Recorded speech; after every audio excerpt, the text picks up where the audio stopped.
watch some football. All my sports teams off-season go through withdrawals, 30 minutes to tip off. Like Rakim was saying, we got Diaz give me ear problems. Sound like thunder and rain. I'm excited that you came on this journey with 3 of my friends. Defy life till we die and grow wings. Just a different perspective. Haters in every direction. Refuse to live my life based off your projections. Their expectations are lazy. My expectations are crazy. My lady defies me. Kuzma, Brown, Brady, Jordan, LeBron, Aaron, Bonds, Mayweather, Ali Foreman. You get the picture, greatest ever born. I attack without warning. This is not around the horn. Them other shows whack, a lot of yawning. You really want to be the best, got to pay the price. We make winning look easy. Welcome to Defy Life. Defy Life.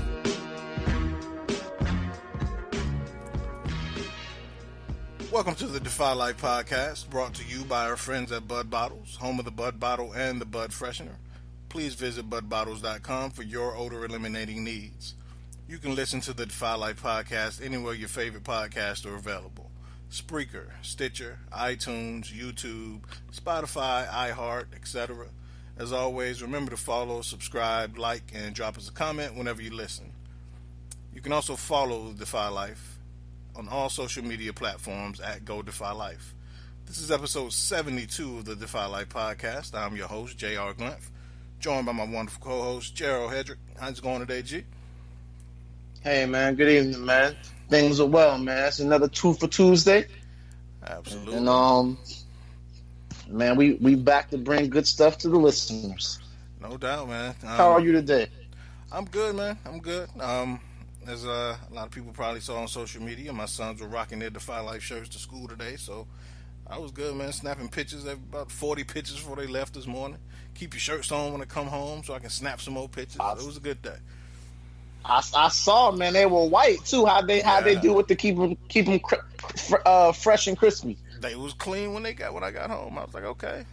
My oldest son was like, I made sure I ain't getting nothing on my Defy Life shirt. I was like, that's what I'm talking about. Keep that shit clean, son.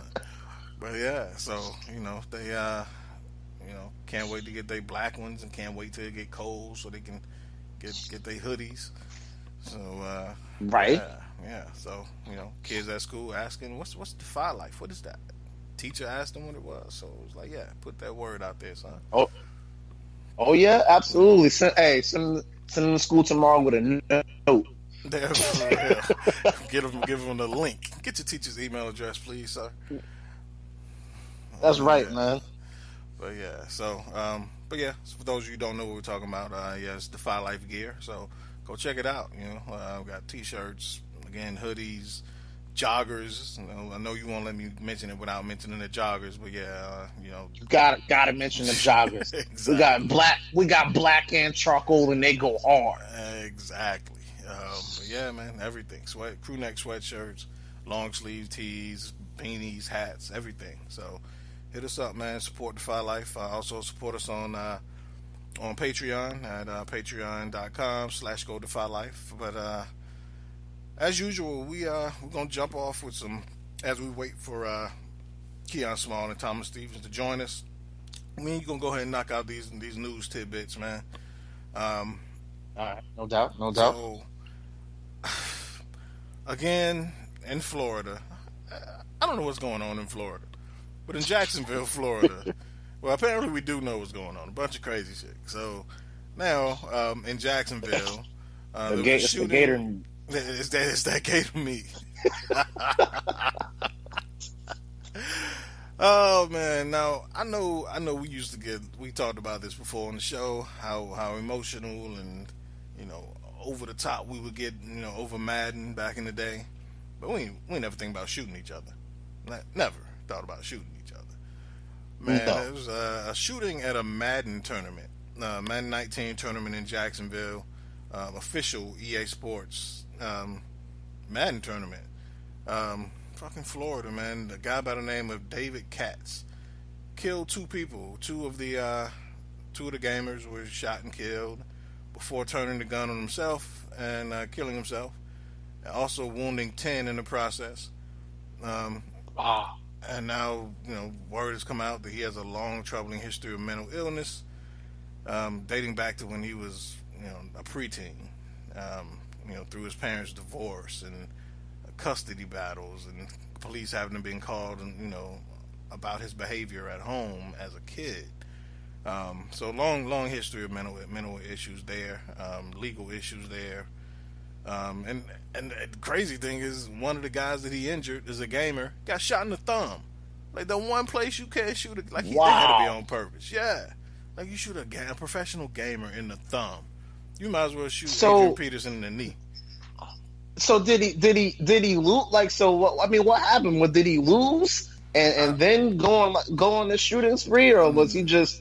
Did he not get invited, or nobody knows? I don't know. Like, and if anybody does know, I hadn't read anything to corroborate what happened.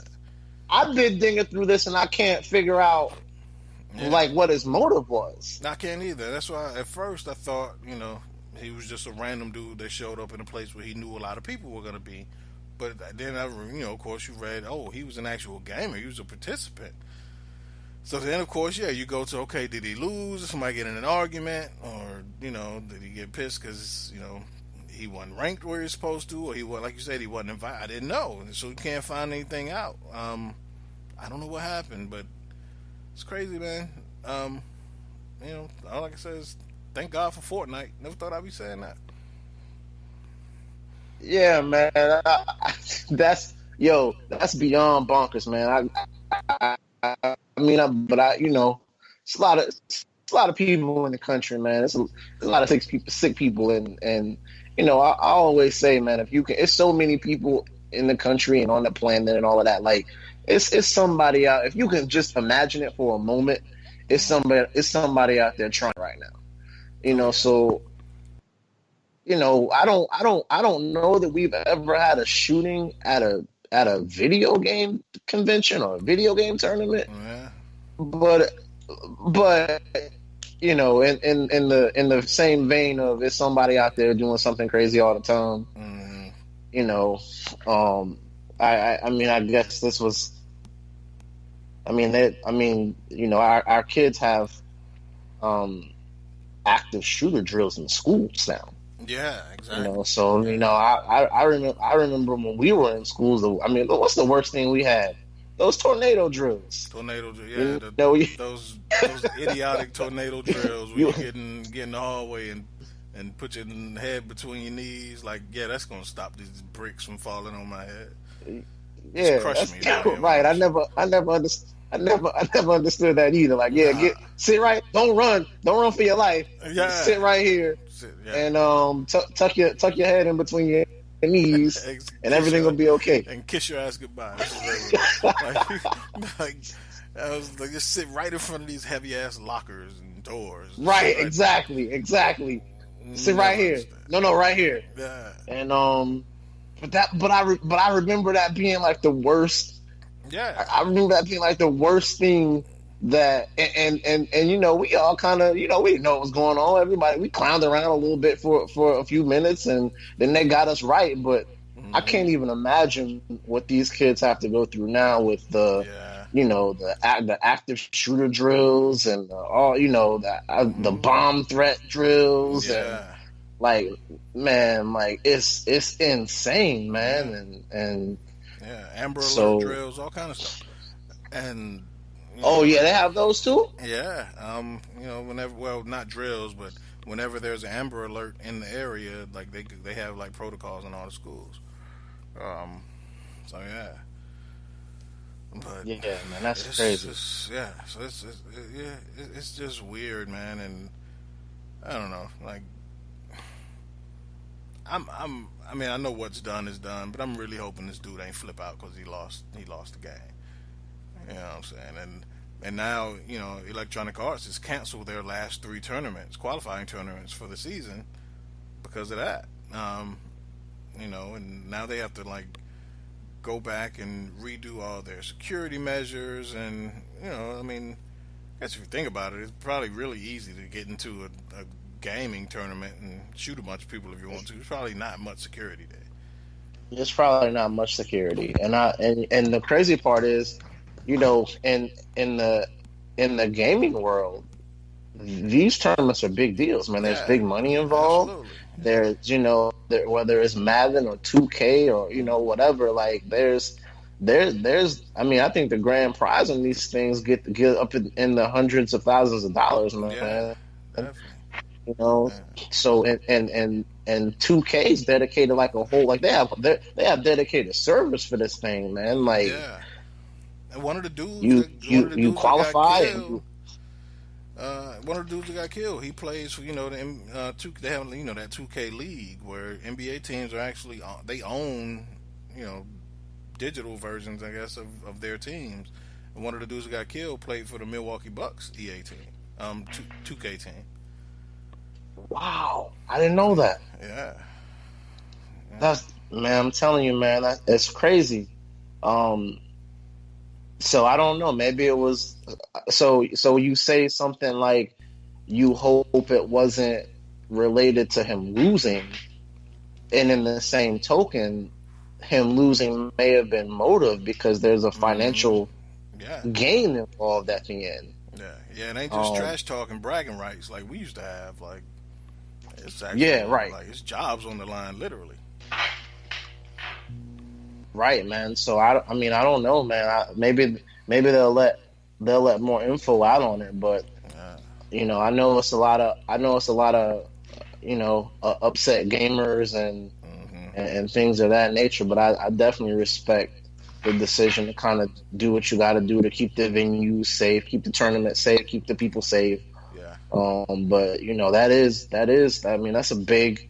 I mean, people train and practice and get together with their teammates and all of that, like all season for the Madden and the 2K tournament. Yeah. So and it's crazy because like two things. One, like I said, it's such a big deal now. I was reading the other day that now like parents are hiring Fortnite coaches for their kids. They're paying people $25, $30 an hour to come in and coach their kids on how to play Fortnite, right? Which, if you think about it, we just talked about, on the high end, there's hundreds of thousands of dollars on the line when these tournaments come up, and guys are millionaires off Fortnite now. So, I mean, I guess that's probably, it's no different than having a coach, it's a specialized coach for your kid who plays football or basketball. It's just the way of the world now. And, they said within 20 years, most public schools won't be able to afford team sports. And so it's like in 20 years, it's like the gaming nerds are going to be walking around laughing at the football players like, huh, you play real football? Like, that's just how it's going to be.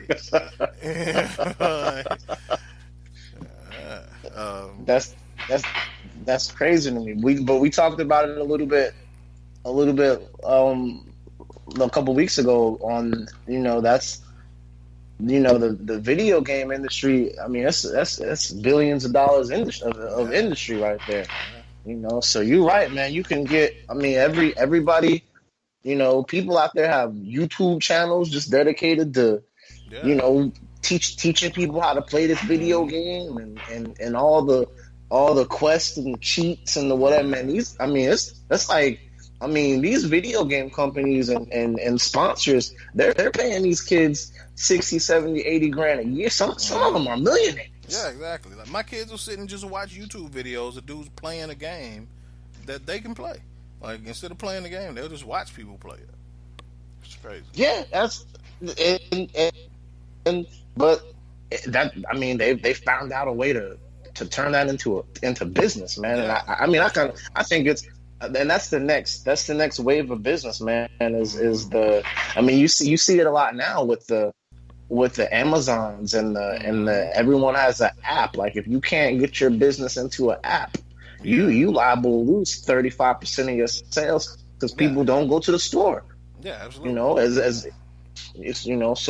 There is a trend coming where Amazon's trying to get at the man. We don't ever have to leave the house. Yeah, I think that's a little crazy. But that's part of their business model. Yeah, well, we'll bring it to you. Crazy though. Like I ain't gonna say it's crazy because all they got left to get me to not go in the store is my groceries. They start delivering my groceries in my area, I'm done. I already don't Christmas shop. That's next, because they bought Whole Foods. Yeah, exactly. Yeah, they already delivering in some places. You know, and then like you know, and then I think Aldi's is starting a delivery service and a curbside pickup. Like it's crazy. So it's not far off. You know, Whole Foods and Amazon is already delivering in some places like in bigger cities. So it's not far off at all. No, it's not. It's not. I'm telling you, man. Amazon gonna rule the world, man. Yeah, and you know, and everybody's catching up. Like it used to be, you know, Walmart was the rabbit, and everybody was chasing Walmart, and now it's, you know, Amazon's kind of cornering that market. So I agree, man. They really are, man. So that's just part of that whole digital, age, man. It's crazy. The reason why I say it's crazy is just because, like we said before, a lot of kids don't know how to, they don't know how to react and behave in social norm, constructs, man. Yeah. And it's because, man, they're like, we're always inside. We don't, we're not really dealing with people outside of that digital realm. Yeah. So, like that's the part where I think it's crazy. But I see the benefits of it too. But because we're right in that generation where, like, video game, the industries, they're made for us. Oh yeah. We're that generation came up with us, and now the reason why the games are so advanced is because they still make them for us. Yeah. So. Yeah. And that's why I always say, like our generation, I think, like, anyone like our age range, like 35 to 40, 45, we were born at the perfect time, I think. Like, so because we're old enough to remember how to do shit outside of, like, we were old enough to remember like how to live without a cell phone, how to actually write a letter, but yet we were young enough to learn that stuff when it came along.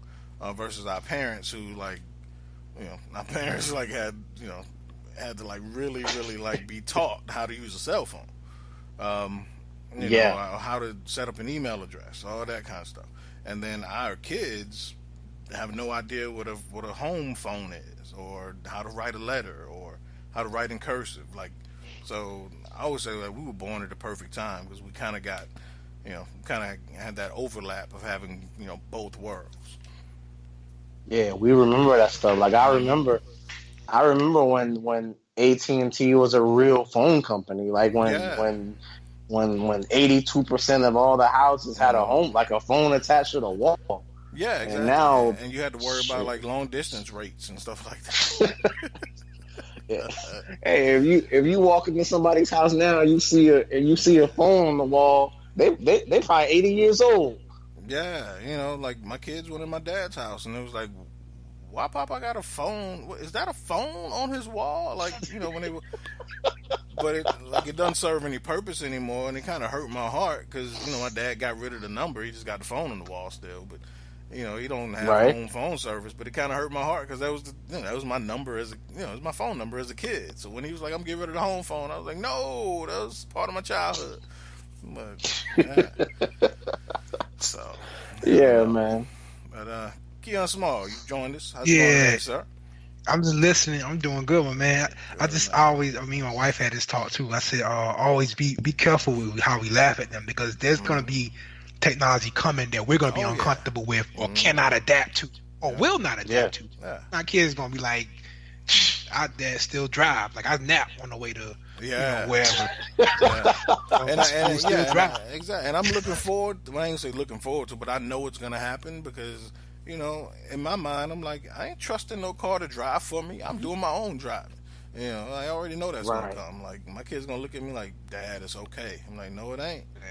This car ain't getting me in no wreck. I'm not. Who needs cars at all? Like, you still driving cars? Like, exactly. Yeah. Like, we teleport places, dude. Well, I don't know that, but just like car services that yeah. But I know that day's gonna come. Like, that's stuff I ask my kids to do now. That's the equivalent of my dad asking me to stop his VCR from flashing 12. Right. So it's stuff that I ask my kids now. I'm sure they're like, okay, really? You asked me to do that? I'm like, yeah, I don't feel like dealing with it. So, yeah. What's up, Key? Nothing, man. Chilling. Had a great time. Cool. Speaking of crazy kids, Money brought this up. 3 kids in Michigan, 3 little black kids, 1 9-year-old, 2 7-year-olds. A couple weeks ago, got a 61-year-old white dude in trouble in their neighborhood and claimed that he pissed on him. He R. Kelly on one of the kids. So the kids were saying that older white man urinated on the 9-year-old, and they went home and told their parents. They called the cops, gave a description of the guy. They, did a canvass of the neighborhood, came back with a description, and showed up at a guy in the neighborhood, showed up at his front door, and arrested him. Yeah. And now it's come out that the kids made up the damn story. Wow. Essentially what happened was one of the kids peed on the other kid, on the 9-year-old, and they knew they would be in trouble, so they went home and made up a story. On one hand, it's just some kid shit. All kids, I ain't saying like all kids pee on each other, but like going home and making up a story to get yourself out of trouble, that's not unique to any kid. Like, that's all kids do that. But what's the bothering part of this is, of course, it became a racial issue. And we talk about stuff, from both sides all the time, and that's gotta that's gotta piss you off. You know what I'm saying? Like, now, I'm 60 years old, and like I'm chilling at home, and now I'm getting arrested and called a racist for pissing on a kid. Like, I'm being called not only a racist, but a nasty racist who piss on people. Like, that's crazy. And yeah, all like to find out that it was made up. Like, Gerald, it's enough shit hurting race relations in this country. Now we got fake pissers being made up by kids. Like, this can't be any good,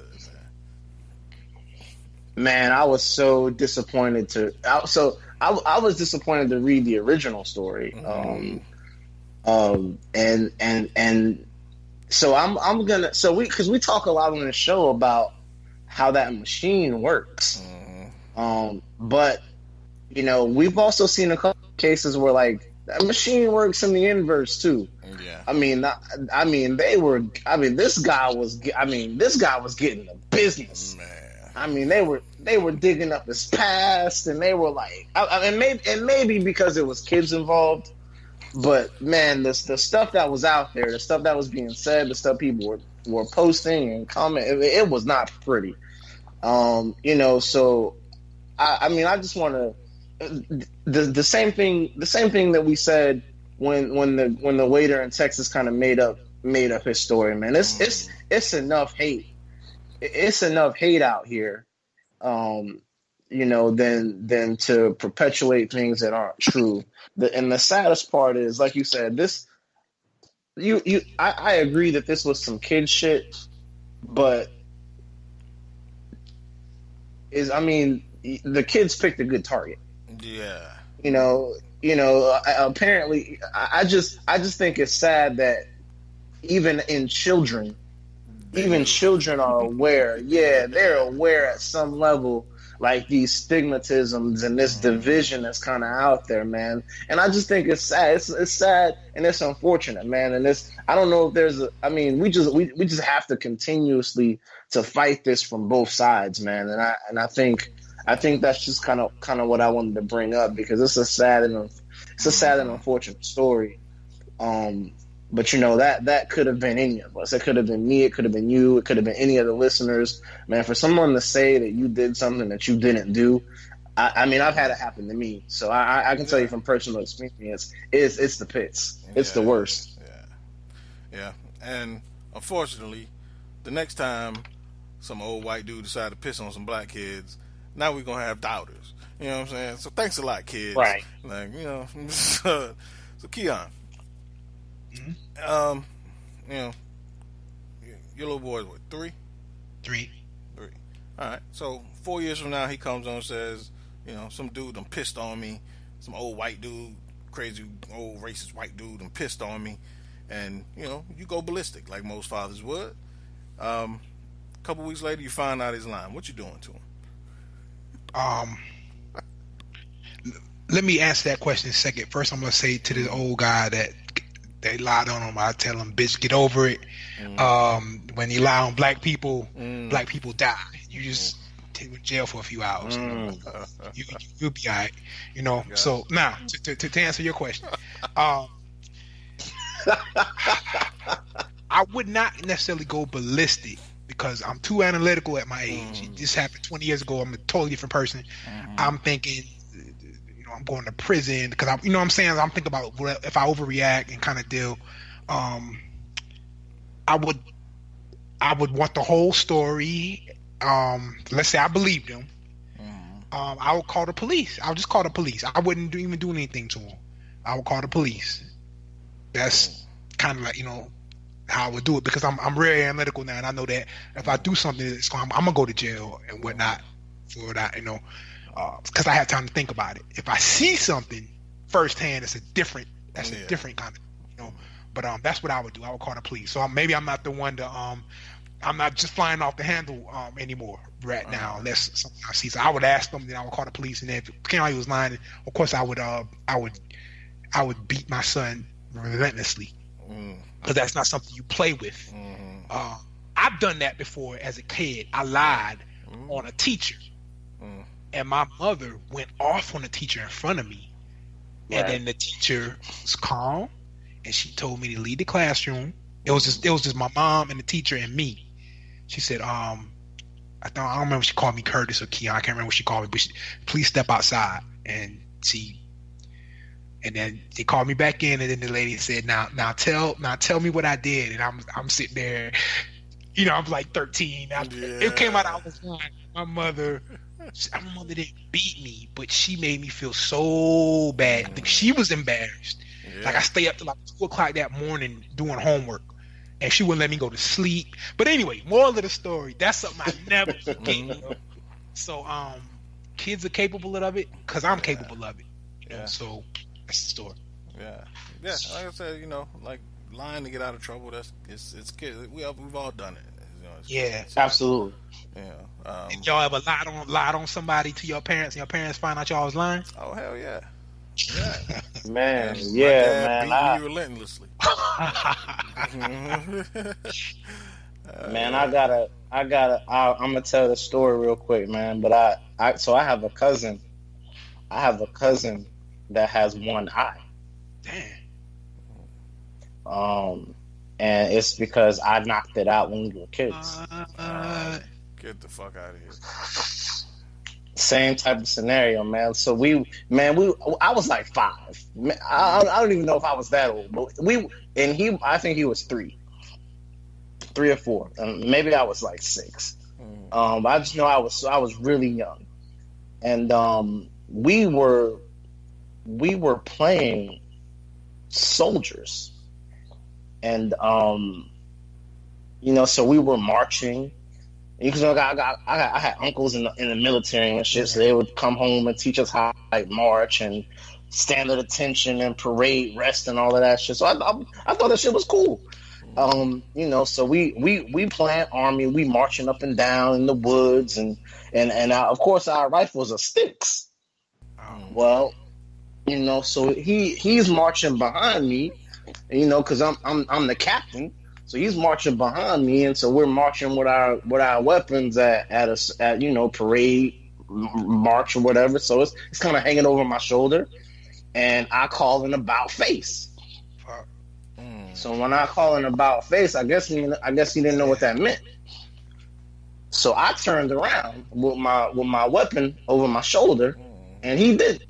Shit. And man, in the stick I was carrying, man. Hit him right in the eye. Yeah. And man, he just started screaming and blood, man. It was man, and I knew that I was about to get killed. So I made up a story about the people in the complex, two complexes. Now, I actually believe that they were. I actually believe they were white or were white. I've asked my mom, but I ran. I took him home, and I mean it was crazy. And they were like, "What happened?" And I was like, "The little boy came down and hit him in the stick and hit him in the eye with a stick." And man, my folks went down to the whole family, man, went down to they almost to the point of blows. I'm surprised it wasn't but the kids were like, "I don't know what you're talking about." The parents was like, "I don't know what you're talking about." I'm still sitting there like, "Yeah, it was them. It was them." Wow. But my cousin that I hit, he was pointing at me the whole time. But, and he just didn't say it was me, but he just, I don't even remember if he could talk, but he just kept, and then the shock and the stuff. So he was just pointing at me. So my stepdad ended up, he just so happened to be driving by he saw what happened. He saw you poking with the stick? Yeah, he saw me poking with the stick. So he came and, man, he cleared that story up. And, man, I'm telling you, man, I must have got, man, I got so many beatings, man, for that. Yo, so let me follow. So your stepfather's driving by. He see you poking with the stick. He kept driving. You know what? I don't even know how he didn't come right in, and I don't even remember. Okay. I just remember them being like, me walking him home and being like, "What happened?" Or maybe he didn't know that it was severe as it was, because the road was still kind of off from where we were, So he saw y'all playing and probably just put two and two together. Right. I think he might have saw us. Yeah, he might have saw us playing and just put two and two together. Because we were the only two kids out there. Yeah, man. That's probably the biggest lie I ever told in my life, and I think I was 5 or 6 years old. That is crazy, yo. Yeah, man. That's crazy. I just knew it wasn't me. It was them. Who was and them had to be someone. Mm-hmm. Yeah. And so and now my whole family, now they know now. And the crazy part is, this dude's so cool, man, because we grown now, but man, he has a patch over his eye. And like when we see each other, we were kids, that's all I love. My little brother always be joking with me like, "Man, he got something for you." One day he got something. Wow. But yeah, man. So I've always been told when I was little not to play with sticks, and I always thought my pet girls were dickheads, and I let my son play with sticks to this day. But now I might refrain from that. Yeah, like the one fucking story you hear about why you should play with. Yeah, that actually has a merit. Then don't play with sticks. Thanks, Gerald. Oh man. Yeah, man. Sticks. Don't play with sticks, bro. Yeah. Well, and I guess moral of the story, there's a couple of morals to that, to this whole thing is, like, for one, kids gonna lie, but two, like you said, Money, like, I think that's the biggest take out of this is that, 2 7-year-olds and a 9-year-old are keen enough to what's going on in this country to know that if shit go wrong, blame it on the old white dude. Yep. Chances are somebody's gonna believe you. And I'm sure, because we've seen it since, the beginning of times in this country where if there's little white kids playing and something go wrong, they blame it on a black man. And like Keyonne said, he usually ends up dying. So, it's a shame, but that's how it is. That is a shame. He just lost a few hours. He'll be all right. Yeah. So I don't have much compassion. No sympathy from Keyonne at all. I don't. Not on this. Yeah. Oh man! All right. Well, on to some listener questions. So we got a couple of repeat. Our first repeat submissions. So Dre from Columbia. Oh, okay. Yeah, he's had a couple questions on here. A faithful listener. Faithful listener. So appreciate it, Dre, and we'll get to our Thank next you. one in a second. Yeah, absolutely.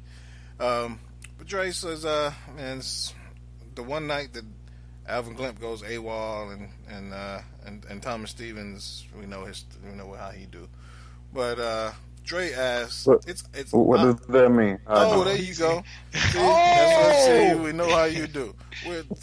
Man, Look at you sneaking on the show again, man. Nah, I've been here the whole stick story and the whole 35 minutes in. 35 minutes in. You probably came in 12 minutes. You've been listening the whole time. You're going to throw something up back up. I'm glad they said nothing. You're going to throw it back up at us in an hour. What you mean Michael Jordan wasn't better than that kid carrying that stick? I know he was. But yeah, so, yeah. All right, well, good. So, Dre from Columbia asks, states, it's obvious you guys have great relationships. He wants to know, how do we all get to know each other? Which is a very good question. Because when I saw this question, I started thinking, about all the, because a lot of this shit overlaps as far as our relationships. For one, of course, me and Alvin are cousins, so that's pretty, Alvin's my big cousin, so, that's pretty straightforward. But, and we can all tell from my points of view. So, of course, from all of us, of course, I knew Al first. Me and Pooh went to high school together, so, we got tight in high school, went to college, and me and Keyonne became tight. We were roommates.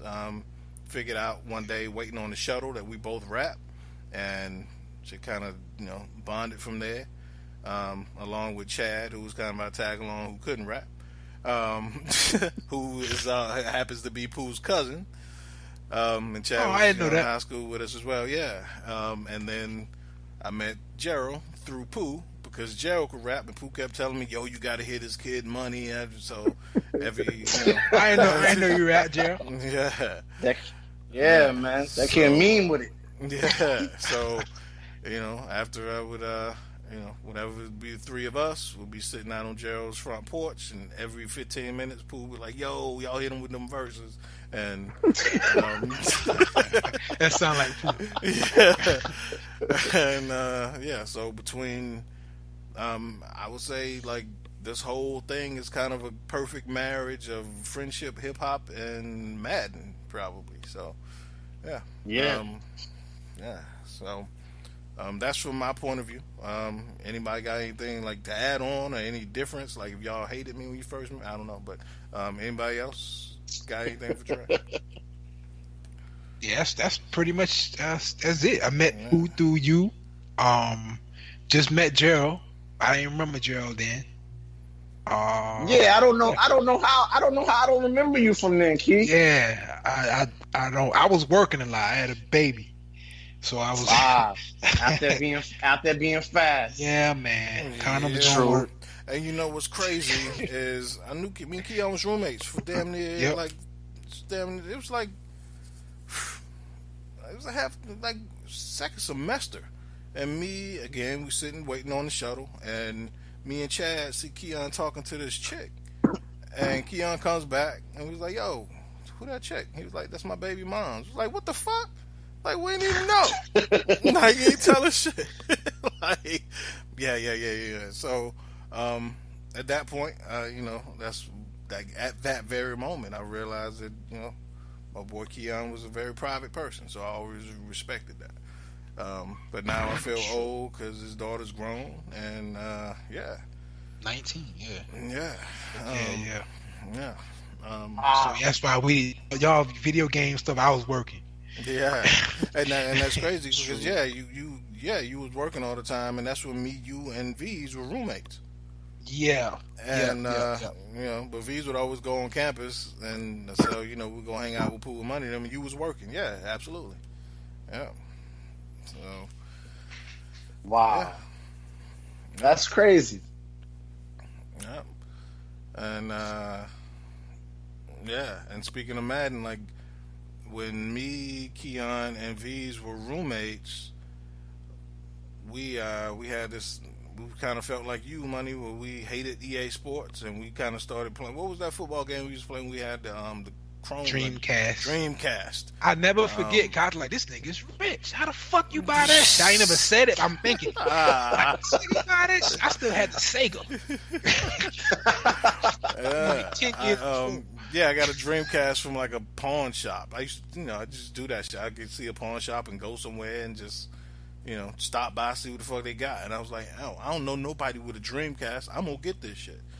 And I was doing a little work study. We didn't have no money, nothing better to spend our money on at the time. So I was like, fuck it, I'm gonna buy a Dreamcast for $80.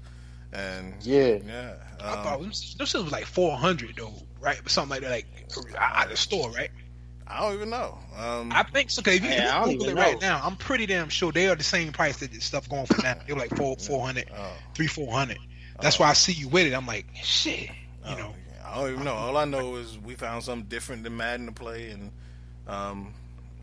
we was on that shit hard for like a year. For the 1 year, I think they made a football game before EA had the exclusive rights to the NFL. Then after that, it was back to Madden. So September 9th, 1999 was when it was released. It was $199. So seemed like that's $400 to me back then. That's $400. That's $400 back. Yeah, that's $400 back then.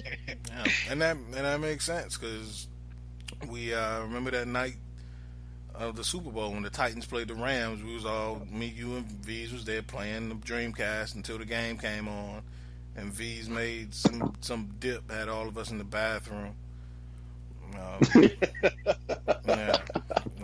But yeah, I forgot about you was working all the time, and then after that that's when me, Pooh, and V's had the apartment, and everybody would be over there playing Madden. V's was frying that fish, Yeah. Y'all live way away from campus too. Yeah. It was not English Meadows. It was the other one. I can't remember the name, but it was off. Damn, right across from the Walmart by Fort Jackson. Say again. Well, we was the first apartment. The first apartment me and you had. It wasn't English Meadows. What was the? Farrell Road. Not Farrell Road. What's the road by Fort Jackson? That Walmart with a big Forest Drive. Is that the name of it? Yeah, it's Forest Drive, but it runs perpendicular to Forest Drive. I don't remember. I can't remember. I remember. We had a neighbor. The girls was playing strip poker, like in the apartment next. Pretty as USC girl. Mm-hmm. Shit. Yeah, Percival Road. Percival Road. Yeah. This was on Percival, and first night we was in there, we had pizza left over, and Keyonne put the pizza box in the oven to warm it up and burnt the damn. You remember that? I don't remember that. Yeah, it was me, you, and Chad was there. You put the whole box in the oven to warm the pizza up and burnt the shit up. I remember that. I was a heavy, how can I say, connoisseur of Oxicans back. Yeah. I know. Yeah. So Dre. Yeah, I came to college when I was 20, so I was already like, I was 19, 20, something like that. I was already like, active. But anyway. Yeah. All right. Yeah, Dre, we've been. You know what? I just made this statement to somebody the other day. But it was really like, because what's crazy is I don't have any new friends at all. Like the crazy part is like I've known my friends for 20 years, and we done everything together. So I'm cool with new people. It's not like I'm like but man, you don't really catch me with new people. You don't really see me hanging with new people. You don't really, like it's my guys, and if I hadn't known you from 20 years, I really can't rock with you. Let me add something to that. 'Cause I've been thinking about this conversation from last week. I didn't like the way something got said. Talk about something that your friend could do to cut you off. I think Jay, you made the thing about beating your girl. There's nothing that my friend can do that could make me not be I could cut him off for that he's not doing to me. You know what I'm saying? So it's like what Gerald just said. I don't make friends easily. I meet people, we're cool, and like I could block your number because I see you wearing an outfit that don't look right. Like real talk, some skinny jeans or something. I'm blocking your number. But it's like my friends, you can do damn near anything, and I'm still gonna be there because that's what a friend is. That's how I saw. You know, I've been thinking about that a lot. But I don't make friends easy, and I don't let friends go easy. It's not a whatever. But I definitely feel that. But I guess, but like, Key to me, on like, some real like that. Like I see you hitting your old lady. Like that's 10 times as serious as our friendship to me. You know what I'm saying? Like, oh, like if you Ray Rice your chick in the elevator, I'm right there. Like, sorry, dude. Like, I can't sign you on my team. I don't know what to tell you. And if we friends, shit, we might get the hands in. Yeah, like it's a whole lot of shit I could deal with. Like, you know, like, and even like if I see you, like if you kill somebody else, I'll be like, dude, we going to the grave with this shit. But I don't know. It's just like I couldn't sit and watch you beat your woman like that. Like that's crazy to me. Yeah, I'm different. Yeah. I would we have a conversation, but like that's the you know I got people I know that literally like 7. And kind of with Gerald throwing something else in it, like fighting, been through all that. Yeah. And it's like, a couple weeks. I mean, literal hands. And it's like, fuck it. Back, let's go get a beer. But, to each his own. Everyone's different. But, shit, me and Pooh almost came to blows in Applebee's one night arguing over Keyonne Martin. You remember that shit, Pooh? What was it? Like this was when Keyonne Martin was like his second. This was like when the Nets went to the finals, so he was like maybe in his second year, right? Yep. And somebody asked the question, would Keyonne Martin ever be a superstar? And I guess Pooh was a huge Keyonne Martin fan. I was like, nah. Okay. And I was like, he'd be a solid player, but our shit just escalates. Kind of like when we on here talking about Kobe and LeBron, but shit just escalates. And plus, we was in Applebee's, so it was big tall ass beers and shit back then involved because our boys was all working in Applebee's at the time, and so club Applebee's on 2 Notch. Yeah, exactly. Yeah. So we used to get it in on Friday. Man, our boys was there working and we drinking and shit. Yeah, so me and Pooh almost came to blows off of Keyonne Martin. So yeah, but by the end of the night we was right back toasting. That kid got lost too. He said he keep trying to rejoin, and it's not. He said it's not letting him. You talking about Al? Thomas. Oh, okay. I ain't looking at my phone. With that whack Mac he got. I don't know. Yeah, that's what it is. That crap he used him. Yeah. But yeah, Dre. That's a good question, man. Anytime you get us talking about old times and get us, talking about stuff like that, that's always a good look. So, hey yo, Dre. That kid Jay been nice. That kid Jay been nice, man. I remember Pooh used to always be like, "Money, man, you got to meet this kid. You got to meet my mans from back home. Like, I know y'all will get along. Why we get along, Pooh? Cause y'all both nice." And Jay, you exactly right though, man. I couldn't go 20 minutes without that kid making me spit bars. Yeah, man. And I look back on it now, I'm like, I feel like a puppet. You know what I'm saying? Like a pull string doll. Like people like, yeah, we pulled Jay's string, and then the man spit his.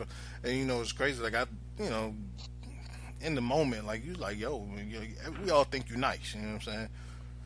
First time I heard you rhyme, and first time I heard Keyonne rhyme, I was like, yo, these niggas is nice. Like I was like, yo, like for real, like I felt like subpar. Wow, it was good, like because being around like both of y'all, like it sharpens you. Iron sharpens iron, and so damn, I can't believe ain't neither one of y'all ever heard each other spit. So for old time's sake, we're gonna have to just have y'all spit something, whether it's on air or not. Y'all gotta. Yeah, one day, man. One day. Like maybe after we all together and play that 3-on-3, or maybe before, because we'll be too tired to do it after. You know what's crazy though, Jay, and I don't know if it's because my nerd flag is so high, even though it really always has been. But I be, people see me now and they be like, man, that kid ain't got no flows, man. That kid can't. Like, I know people that will personally come to me right now and be like, you ain't got no bars, man. I'm like, man, you know what I do? You know what I do to you out here? Yeah. It's crazy. Yeah. It's one of the things I actually regret, but I want to diverse, not diverse, deseg. What do you call a thing when you go in another direction? I don't want to go in that direction so hard, but that's something I actually kind of regret. I still regret that. Digress. Thank you. You're welcome. I always wanted to know. I was so afraid of being broke that I was like, man, working on jobs where you smarter than everybody on the job, kind of thing. I'm making like $12 an hour or something, and I'm thinking, shit, this might be the rest of my life, But now I know what's on the other side. I wish I'd rather do that than do what I'm doing now. Real talk. And I'm making a boatload of money and all this shit, but it's bullshit. But anyway. Like I said, I don't want to digress. I don't want to digress. It's what it is. But that's definitely a good conversation for another day, though, because I feel you on that. But again, Dre, good question. Thanks for listening, and continue to tune in. And you always got an open invitation, so appreciate that. Our second question comes from another repeat question, and Brian from Atlanta. Brian with a Y from Atlanta. I guess, Brian's also a fan of the website. So his question is, what is the most ridiculous answer on the Defy Life bios? And what's up with Keyonne going fishing? And so, Brian, I guess anybody else who's been on and checked out the Defy Life crew on GoDefyLife.com realizes that Keyonne Small has a big gone fishing sign up. Because he hadn't done a bio since we've been in existence for the last 2 years, almost 2 years. So, a year and a half, Keyonne Small is still going fishing, but he has promised that he will have a bio by the end of August, Brian. So, we shall see. But, Gerald, it's up to you, man. You first. What's the most ridiculous answer out of all of our answers on our bios? When I saw this question, I thought it was a really good question, but and then when I started to dig into it, I couldn't find the answer. Like I think all the answers are kind of real and heartfelt, and I think there's a couple jokes out there, but I mean, and when you say ridiculous, do you mean like what's the most outrageous? What's the most funny? Like, I wasn't really sure where he was going with that one, but. When I read through the bios, I mean, I kind of got a sense of like, should all of us on the same page? Like I mean, I didn't know. Yeah. All right. Keyonne, anything crazy out there for you that you're like, no way? Well, there's this story that actually go together from the question that was just asked to this question for me, like why I don't have a picture on or I don't have anything out there. If you Google my name, you're not gonna find anything on me in the internet. You can so no, I'm still like I'm got a lot on my mind, and I'm like wanting to. My thing is I'm gonna invent myself, and I want to tell my own story, kind of thing. So when I put information on the internet, I'll be in control of it, kind of thing. So with the page blank, I'm in control of it, and when I put something on it, I'll be in control of it, or how that painting is going to look. That may not make total sense, but it makes perfect sense to me. But like I said, if you Google me right now, you won't find anything. It'll be nothing. You don't see no pictures. You don't see nothing. And like, how many people can actually say that? Because I've been very strategic in that. But I have not. I'm still working out on how I'm going to be remembered in this world, whatever. So I'm gonna do something one day, but I'll do something about. I got 3 days to think about it. Bio, but I'll put something out there. But I mean, but real talk, that's not something important to me because, like, if you think about it, it's like you Google people, man. Just Google. You see, man, we was on the job I'm on now. They about to buy. Oh shit, putting out too much information. Let's just say, I get too comfortable. I start saying too much.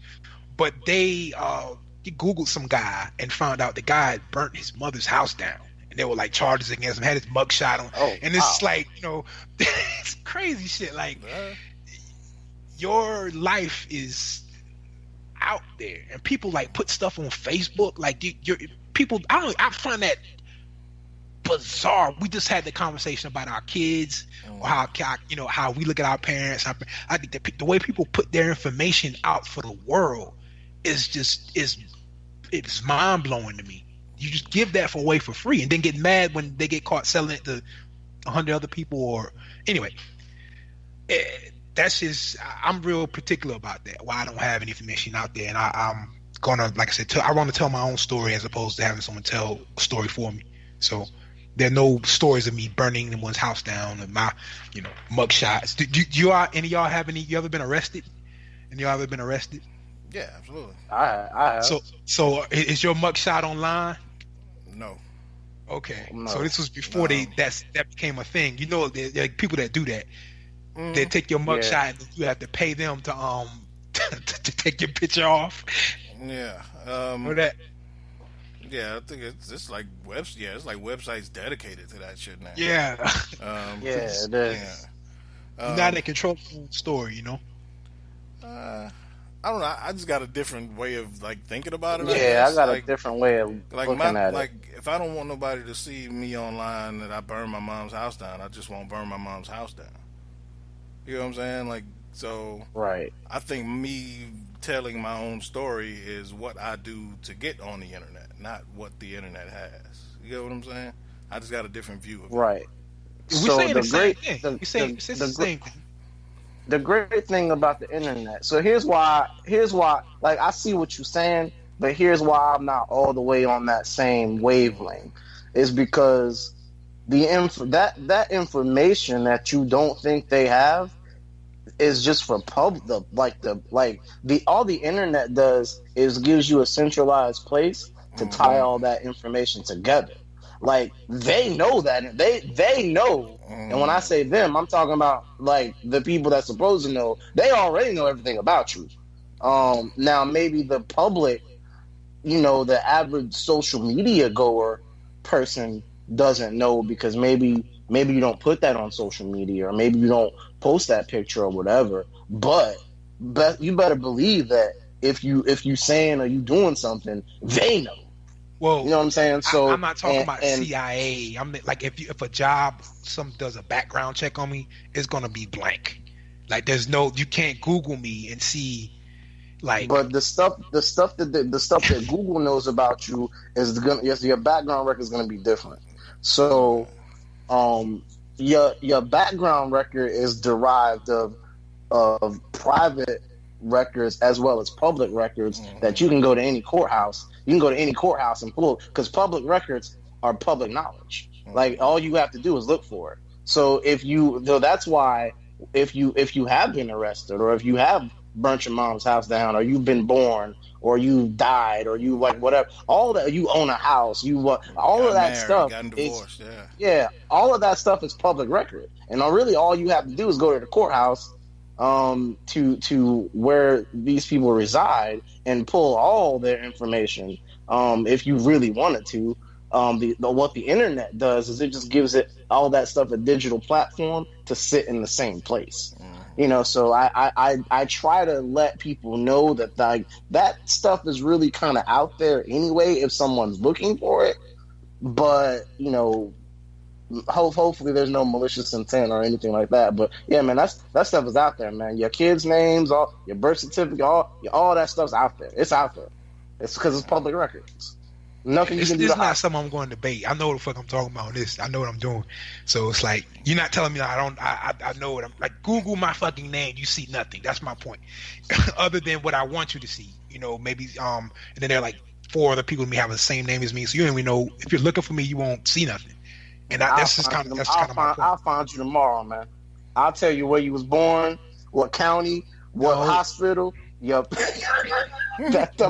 You'll see a name. You won't see a face with it. You won't see a face with it. I might not see it. Yeah, that's the whole point. I might not see a face because that stuff doesn't have pictures on it. But the information is out there. That's what I'm telling you. And you're gonna come up with 4 or 5 people with the same name, because you know me, because we've been doing this for a few months. So yeah, you can know where I went to school, so you can kind of, because you know me. I'm just saying that anyone else can't randomly. Where you went to school. I'm gonna end it here. Look, we could argue about who had the most catches or who can jump the highest, and I'll argue with that for fun. But for the shit I'm sure about, I'm gonna just shut it down. Yeah. You can argue. Shut it down because you on. I don't know. I don't know. Like my point in this is not really up for debate. Like I just think it's a difference, like personal preference. Like that's it. Yeah, like I don't really give a shit what's out there on me online, because everything I do, I try to be sure that I'm proud of it. You know what I'm saying? Like I don't think like everything that's out me. If you Google me, I ain't gonna be like, oh shit, you found that. Like I'll be like, oh shit, you found that. Word, go check out Defy. Right. Like, buy some gear while you're at it. Like I don't know. Like so, like I guess like you say, like you want to write your story for, and I get that. Just my view on it is different. Is that I write my story every day. You get what I'm saying? So it's a compilation of things I do every day. So if you Google me, that's my story. But I don't know. Yeah, like but I am intrigued to see in 20 years, when you finally decide to write your story, what the fuck is going to be out there. I want to see that shit. Facts. That I want to see. So when you write that story, let me know, because I'm Googling your ass. I'm reading that story. But so I think the crazy, just looking at our bios now, first of all, how the fuck does Alvin not win trivia every week? And I just realized he majored in religion for his bachelor. Oh, for real? No, you bullshit. No, dead fucking serious. Majored in religion at an Ivy League school. And Gerald's beating him in... Nah, you making that shit up. Alvin has a Bachelor of Arts in Religion. I ain't gonna lie, I never read the cops like I know you. And I knew Al went to Colgate, but I never knew he majored in religion. Yeah.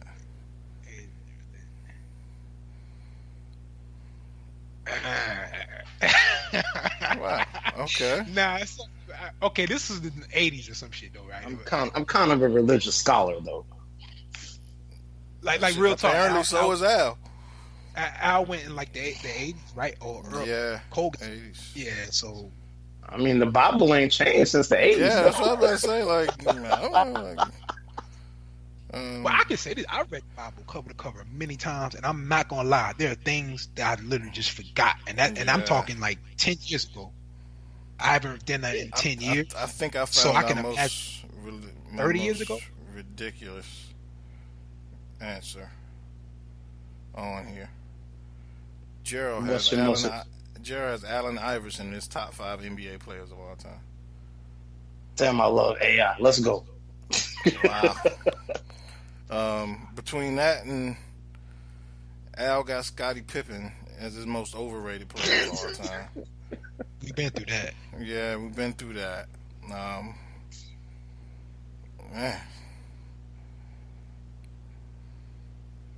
We can argue about my Allen pick later at some other time.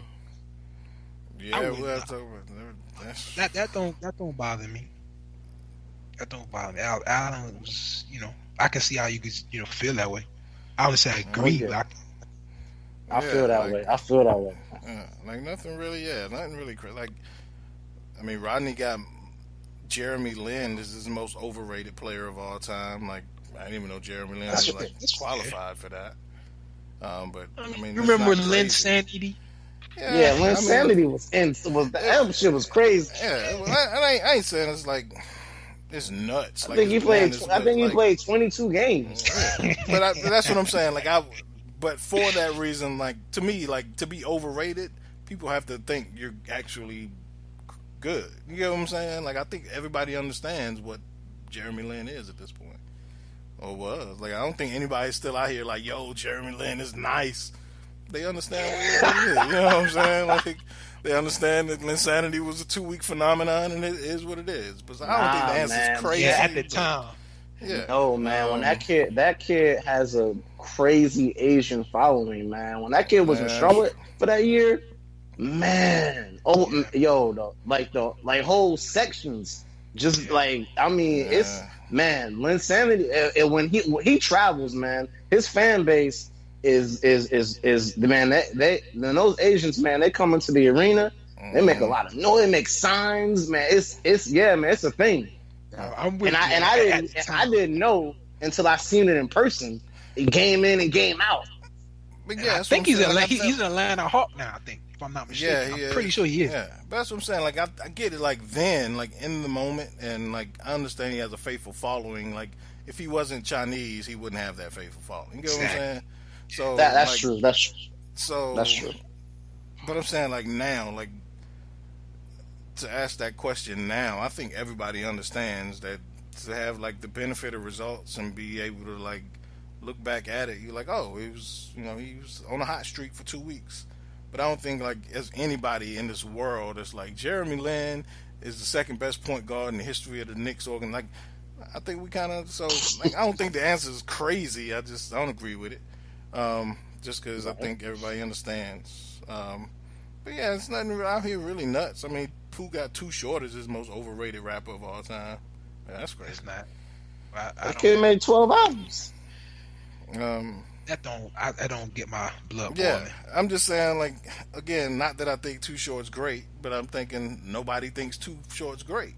You get what I'm saying? Like, nobody thinks Too Short's like this greatest rapper. Like, to me, like, overrated means, like, I could get Al's Scottie Pippen thing, because there are a lot of people that think, shit, Scottie Pippen was in the 50 greatest players of all time. So, if he thinks he's overrated, you know, like, therefore you reaching for somebody like, yo, that dude ain't supposed to be up there. You don't, like, look at the bottom of the pile and be like, yeah, he garbage, so he's overrated. I'm like, nah. Like, so I get that. I mean, I get it. Yeah. I mean, just think about the term. You know, in the college basketball games, when the fans chant overrated, those teams normally be like number 2 in the nation. Yeah, exactly.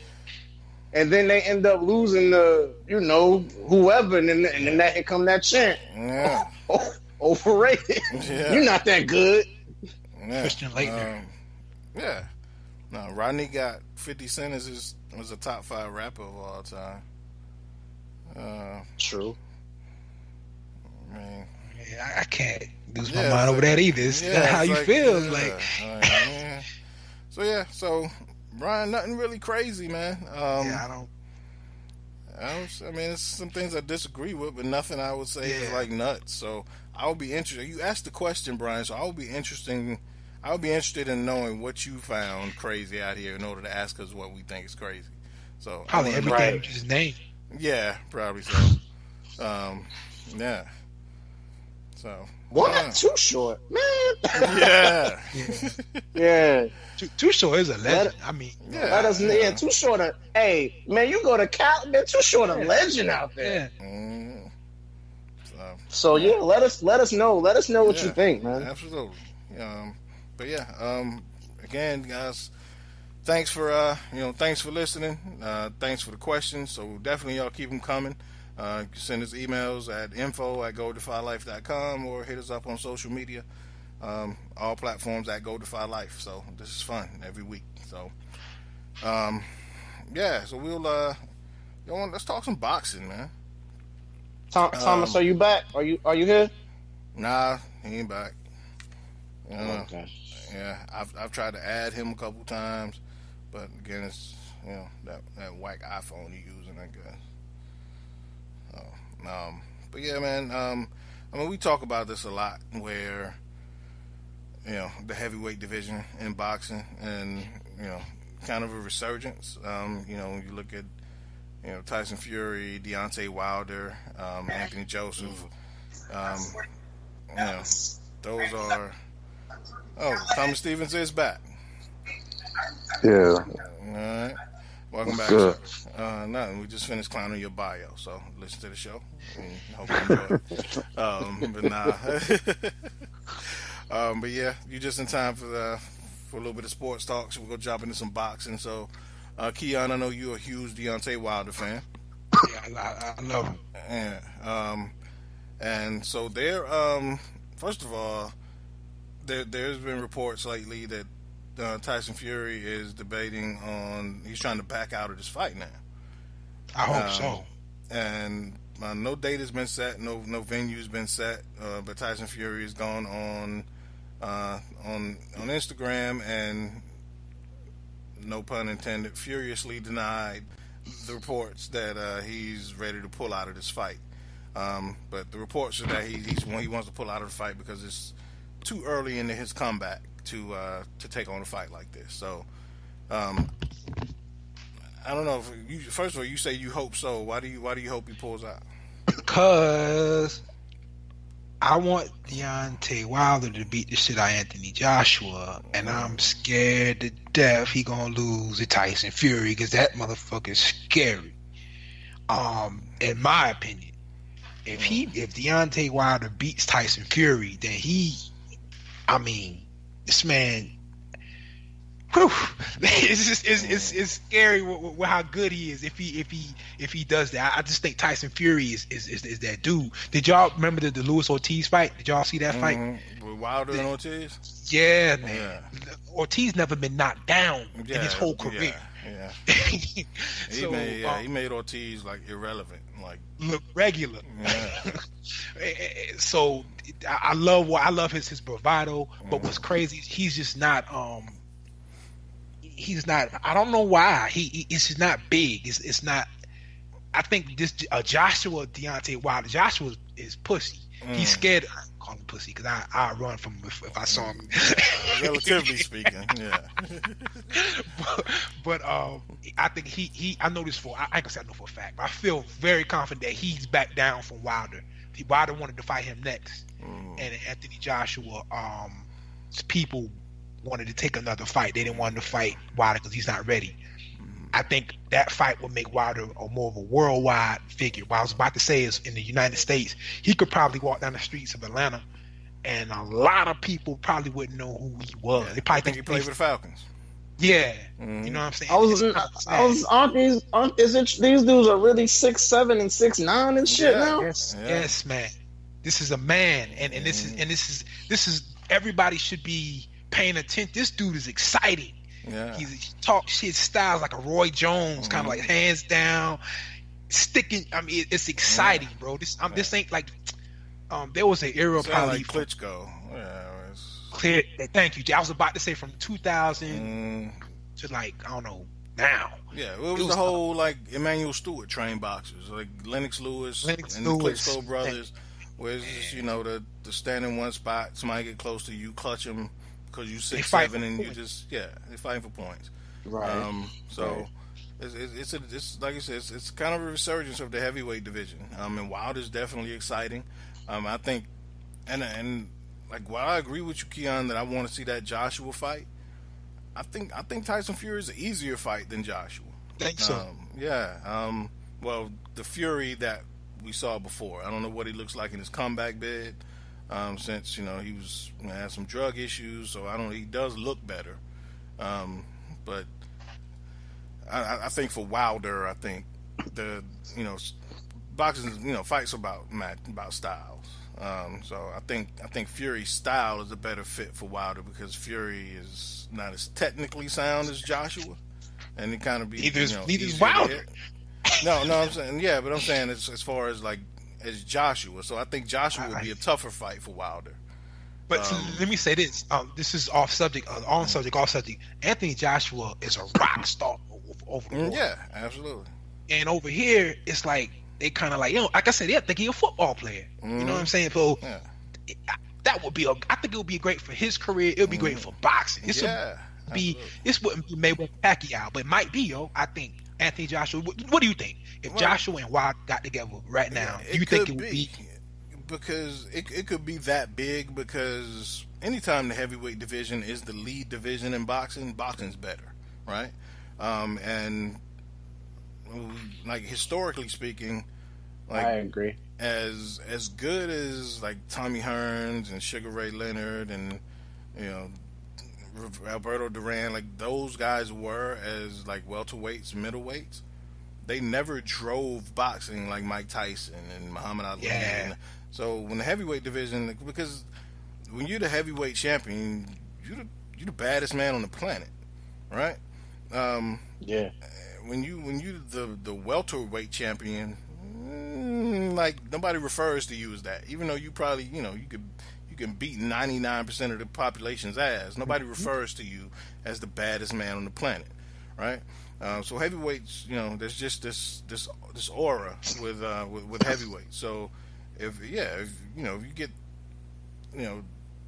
two top tier heavyweights that are at the top of their game, as opposed to, like you said, running from guys and avoiding fights until somebody's past their prime. It's kind of like when Tyson and Holyfield finally fought. It was like, it wasn't really Tyson and Holyfield at that point. It was not. That fight should have happened with but I'm thinking Holyfield would have beat him anyway. It would have, because Tyson was just that coke man and just girls.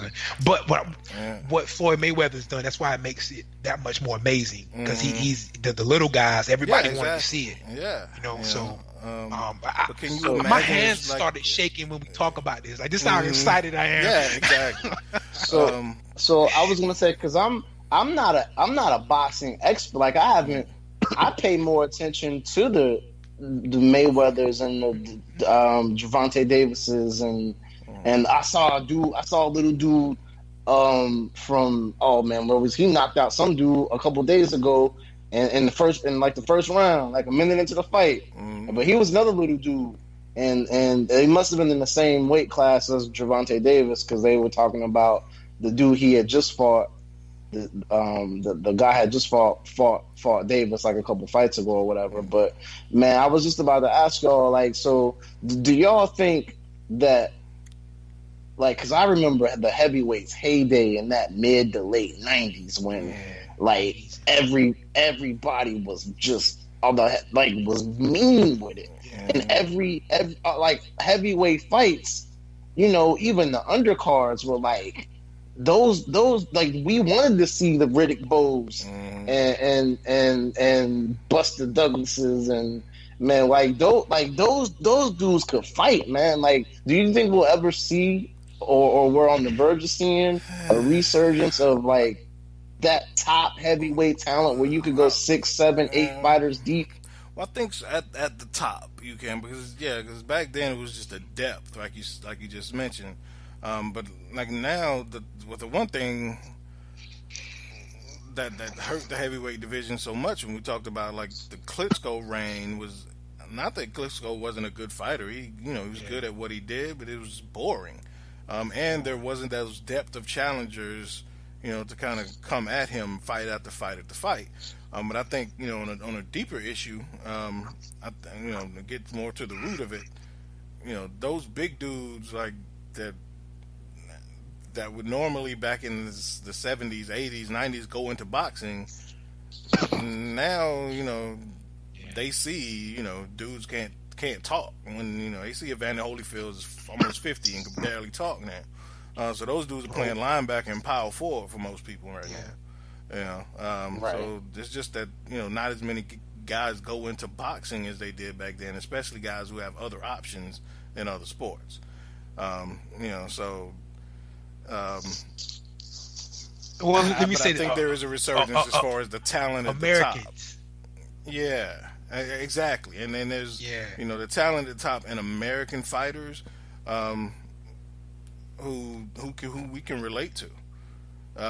We could all relate to at least a young Mike Tyson knocking people out in the first round, talking shit and getting the fuck out the ring. Like, that was dope. You know what I'm saying? You walking in the ring playing Biggie and Pac, and man, like that was just dope. But like the heavyweight division got so bland, and then like we mentioned with the emergence of the Floyd Mayweathers and the Pacquiaos, the little guys dominating for so long. That I still don't think there's anything like watching two heavyweights go at it, because you always know you just one punch away from devastation. So, it's always more fun when the heavyweight division is dominant. I know about this. He's a big boxer fan. He watched like two little kids fighting in the yard. Kind of loves the people fight, but I think the way to fix it, I don't even know if it could be fixed. Let me say get better. I don't know if this is logistically happening. When the when the Boston Ravens, who the fuck is the Boston? When the Baltimore Ravens, that's what I'm trying to say. The Baltimore Ravens won the Super Bowl against the Giants. That was the most boring Super Bowl I've seen in my fucking life, right? The NFL fixed that shit. You know what I'm saying? They have one controlling body that looked at it and went, no, we can't do this. We got to make offense because people want to see touchdowns. In boxing, if Anthony Joshua is scared to fight Deontay Wilder, he don't have to fight him.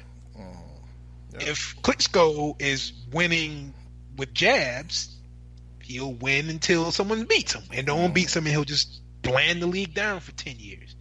Like, there's no controlling body, I guess is my point. If there was one controlling, like one league kind of thing, then they could have more control, and they could make it more interesting. But because boxing is so fragmented, segmented, whatever, you just kind of wait until somebody exciting gets good, and we'll just wait. I think Deontay Wilder is that guy, but I think he's towards the end of his run, really. He's still in his prime, but he's at the end. So by the time people start watching, he's 30. Right? Yeah, I'm looking. He's 32 years old. Yeah, this is not the end. He probably got 3 years. Yeah. Now people are gonna start watching him, but it's like it's too late, But there's no one controlling body. Is my point. If there were one controlling body, then it would be you could control things and change things around, make people fight each other. You could change the rules to make. Remember how like golf, they made the courses like tiger proof because Tiger was winning too. You can control things. They outlaw goaltending because Wilt Chamberlain was. You know what I'm saying? So it's like you can't do that in boxing because it's so fragmented. So that's I don't know how to fix it, but that's why it's. Yeah, and like you just mentioned with Wilder, and we said before, like a lot of guys get into boxing now because they failed at other sports, so they get in later. As opposed to Tyson was a champion at 20. You know what I'm saying? As opposed to like Wilder was a football player and shit didn't work out, so he got into boxing, which happens to a lot of heavyweights now, especially American heavyweights. So. It's a combination of a lot of things, but I'm enjoying it while it's here because, God, I hated the whole Klitschko reign. That was just so. It was horrible. Yeah, it was so boring. Yeah. Lennox Lewis. It's just, like you said. I never put that. Then it was two of them. Yeah, that's how Emmanuel Stewart trained. Yeah, he had a bunch of big, tall boxers and you look at like whenever they fought, and whenever they fought somebody who was shorter and stouter who fought from the inside, all they do is just clutch the whole fight. Just grab them, hold them, make them fight from the outside. As opposed to they always had trouble with bigger boxers who could reach them. So, Lennox Lewis always had trouble with with bigger with longer, taller boxers. Like Riddick Bowe. And Klitschko, Tyson Fury is just as big as he is. It dominated him because he could reach him. It was just boring. You knew how it was going to be every single fight. What do y'all think of MMA? Y'all follow that any? Y'all? Nah. You grind it. I mean, it's just I get why people love it. It's just not my cup of tea. One, because like the 3 to 5 round thing, it's like microwave magic to me. You get what I'm saying? Like, I love the beauty of watching a boxing match unfold, right? Yeah. And throughout 10, 12 rounds, and watching those swings of action, and gradual swings sometimes, and sometimes instant swings of action. and momentum. I love the beauty of it. And on a macro level, like I love to see title reigns in boxing, right? So where a guy's been a champion and he can kind of reign on top for a while, and then I love that. Like MMA, dudes are really champions for like a year, and you're like, yo, he been champion forever. You know what I'm saying? Yeah, it's just like everything's so quick. Yeah. It can end like in seconds. Like what Tyson did in boxing was so spectacular, but MMA is so. Yeah. You can step wrong and they grab your arm, the arm bar thing, and you tap it out. That's it. And it's done. And, I think like Ronda Rousey, man. Like I remember her name, like she was the pinnacle of she was almost at the pinnacle of sports at one point. And was that even 2 years ago? Was that even 2 years ago? Maybe 2 years. Yeah.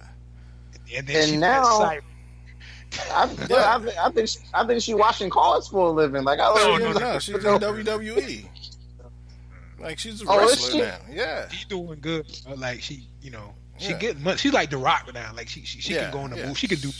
She's good. She's getting money, but she can't step back in that MMA ring and demand high dollar fights and all of that.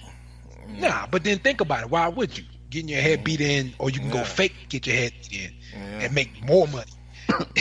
Like wrestling, so movies. I'm just saying that MMA stuff quick is that, and then the girl that beat her lost her next fight. She like it was MMA stuff is quick.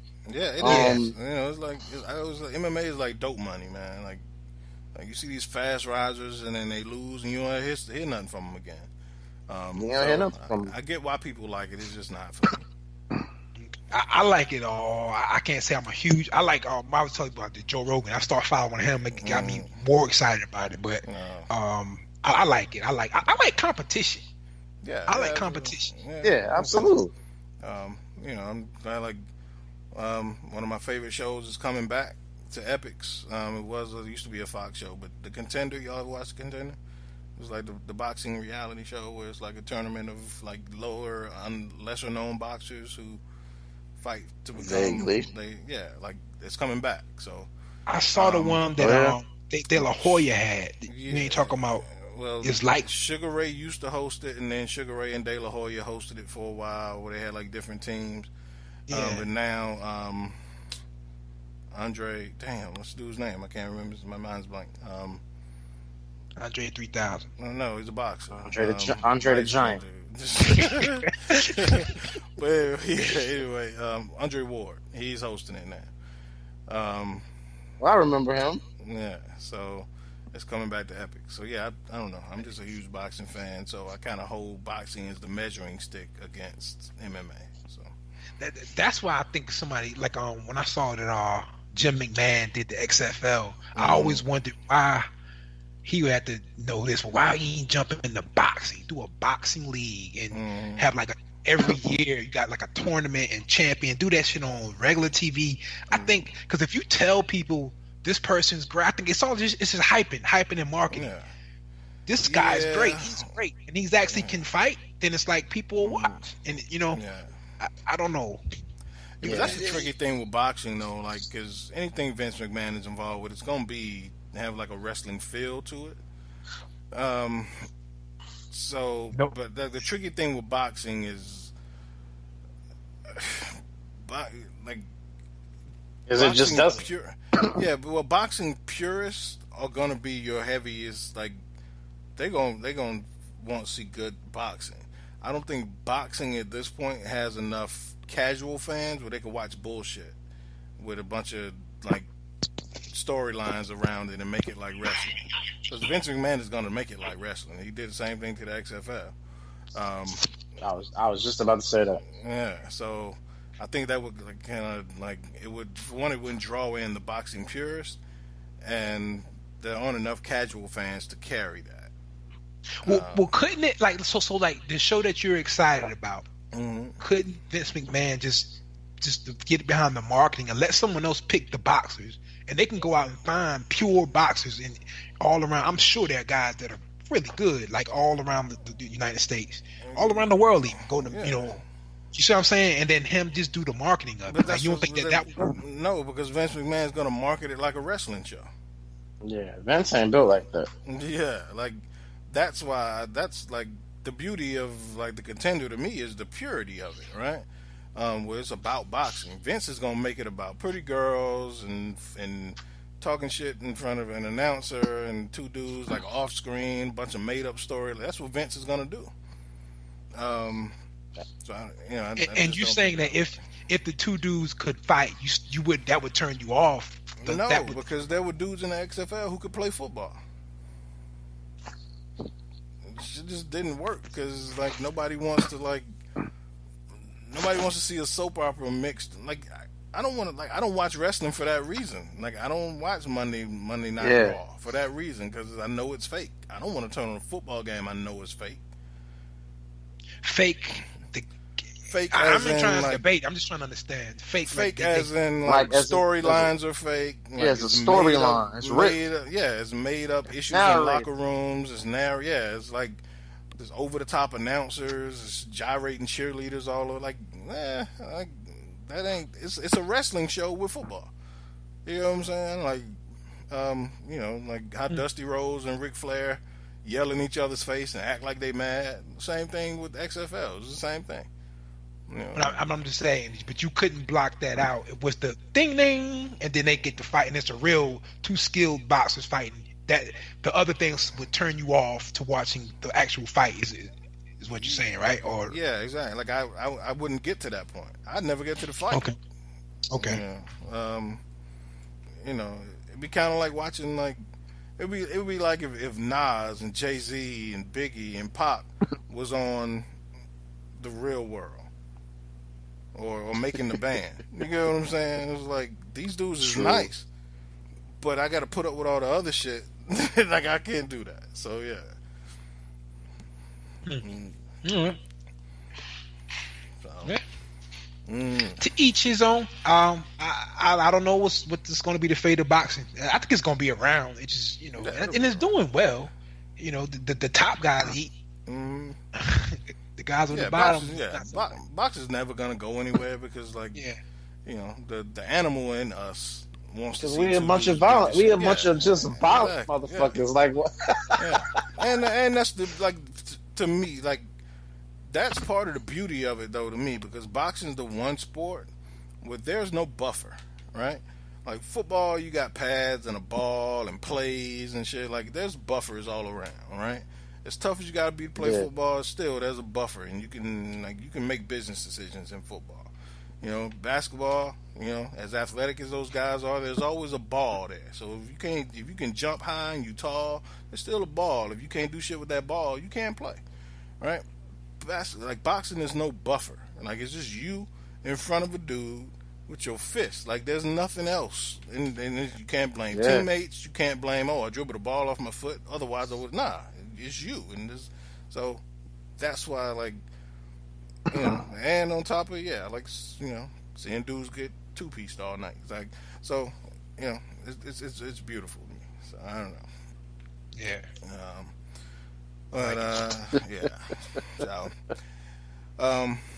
Really quickly, on some NFL stuff. We have a lot of NFL to talk about this week, which is sometimes good. Thomas, you still there? I'm here. All right, good. So, question: who on the Chicago Bears? Your team, your Chicago Bears. Who's been the biggest surprise of training camp? What's the kid name? Is it Jonathan Weems? Is that his name? Eric Wing. Eric Wing, the receiver. The kid from Georgia. Oh, Wims. Wims. Yeah, Wims. Okay. He's pushed all the receivers there, especially the second tier guys, and we're talking about just go ahead and cutting ties with White and keeping that kid, and now they're saying White is making plays, so we're going to keep them both. But he's outperformed everyone. Of course he's played with the second team mostly, but a few first team reps, and he's really putting on a show. I Gerald, your Carolina Panthers. Who's been the biggest surprise of training camp? Man, I'm gonna have to say the rookie corner from LSU, Deontay Jackson. Yeah. You know about that speed, but he's worked against DJ Moore and shit. Now I can't think of his name. He's working against DJ Moore and Devin Funchess and those guys, and he held his own all camp, all spring ball, and now he's got the starting nod. So, man, I'm actually expecting big things out of him. He's got that speed, but sometimes speed doesn't always translate to you being able to cover. Yeah. And I think the biggest surprise is he can actually get the job done. So, for a couple of years we were drafting corners because we didn't have any, and we were able to draft one this year for a guy that we just liked and was graded that highly on our draft board. But I would definitely say that's a pleasant surprise because it's tough to find and start rookie corners. Yeah, absolutely. Okay. Keyonne, anybody for you for the Falcons? I know you usually fuck training camp. Tell me when the season starts. Yeah, may not even watch then. But yeah. I'm not. I actually didn't watch anything. I caught a play of the Jacksonville game in third quarter. I looked at a play and I turned it off. Got bored. So right. No. Cool. All right, Thomas. So now the training camp's wrapped up, heading into the last week of preseason. What do you think the Chicago Bears? What do you think your biggest concern / question mark is heading into the regular season? Biggest concern is getting to the quarterback. That's pass rushers, man. I want us to get in on some of this trading for Khalil Mack talk. I mean, let's get in some of that. I was hoping we was gonna contact Denver to try to see if we can get Shane Ray out of Denver. Mm-hmm. It probably wouldn't have cost us much, maybe third or fourth round pick. I mean that's a lot in football, but I mean for Shane Ray, a guy that can get to the quarterback. I mean he's banged up often, however he can get to the quarterback. Yeah. So and then we just had surgery. Floyd just had surgery. He may be out a few weeks, start of the season. So I'm very, very concerned about our pass rush, man. Okay. Yeah. That Floyd injury hurts. Yeah. All right. Gerald, what's the biggest concern / question mark in Carolina heading into week 1? Man, our whole offensive line is hurt. Yeah. We were looking really, really good. And I think we'll be okay because before we hit the panic button, like I said, I think we'll be okay because I think we're gonna try to bolster that offensive line back up after after the rosters have to cut down to 53. But man, we've got three of our 5 starting offensive linemen are hurt. One of the backups is hurt. I mean, some of these injuries have been pretty significant. So, I mean, we're going to be without Darrell Williams and probably Jeremiah Searles for at least a little bit of time. So, we're just trying to work through it, and because it looks like Williams is ahead of schedule on his recovery, Searles is, but Matt Khalil's got some stuff going on, but he can't block anyway. So even if even if he was there, he'd still let Cam get cream on the backside 3 or 4 times a game. So we'll see what happens. Call him speed bump. Oh, absolutely. Yeah. I tell everybody he can't. Boy, I don't know for all the things Dave Gettleman did that I really disagree with. I actually thought he was hit or miss with his offensive and defensive line guys. But man, Ryan Khalil, man, missed on that one. yeah, man, he's he struggles so much against the speed rush, and that's all these guys do. Like if you can't stop the speed rush, you don't need to be on the field. Yeah. But I digress. I don't want to, because I can really get on them. And then we gave him like $40 million. Like it wasn't even like a, we know you struggled in Minnesota, so we're gonna give you 2 years and see how you do. It was like a 4-year, $40 million deal. Like that's not top level talent tackle money, but it's still significant. Yeah. That's a tough one. But that's why he's gone. Yeah. All right. All right. Well, we'll be back shortly with the question of the week and our trivia after these words from the Defy Life Podcast Network. We'll be back in 30 seconds.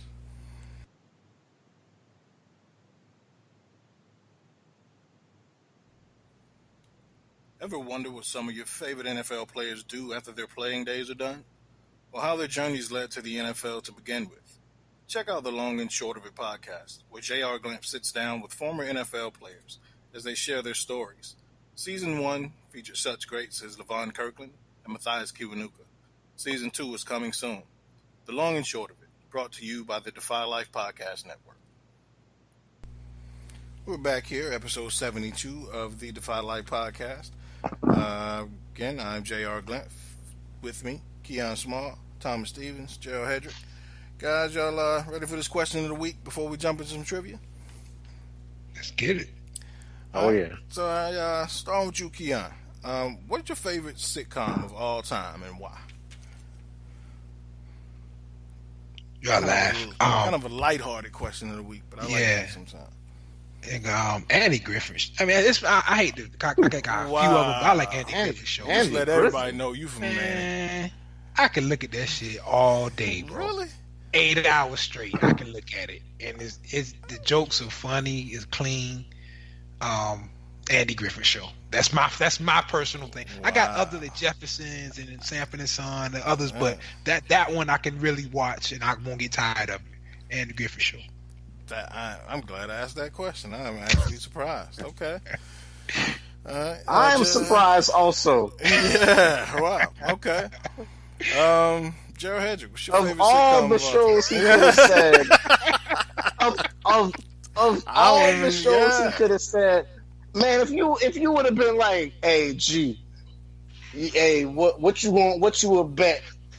Like what's your bet? Now I would be like, man, I'll jump in the Broad River if that kid's favorite show is the Andy Griffith show. I'll jump in the Broad River, man. I don't know what it is. It's entertainment. The other Saturday, I sat there and watched it for like 3 hours. Oh, wife got mad, like, come on, let's go. Wow. I was sitting there, anyway, I like it. Wow. Opie Taylor, Andy Taylor, yeah. It's my shit. Start calling you Uncle Keyonne. All right. Wow. Never would have guessed that. See? Yeah. You never really know. Like you know somebody so well, but you never really know everything. That's pretty interesting. Okay. Absolutely. All right. Gerald, what's your favorite sitcom of all time? Man, my favorite sitcom of all time, man, I'd probably have to say Martin. Mm-hmm. The Martin Lawrence Show, man. Martin,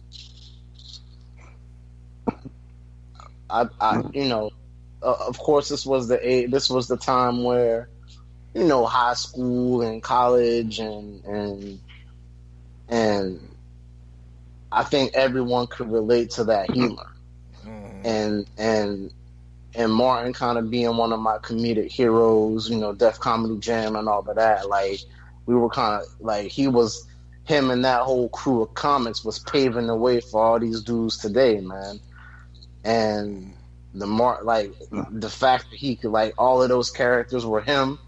He just did a lot of stuff that a lot of the comic game hadn't really seen before.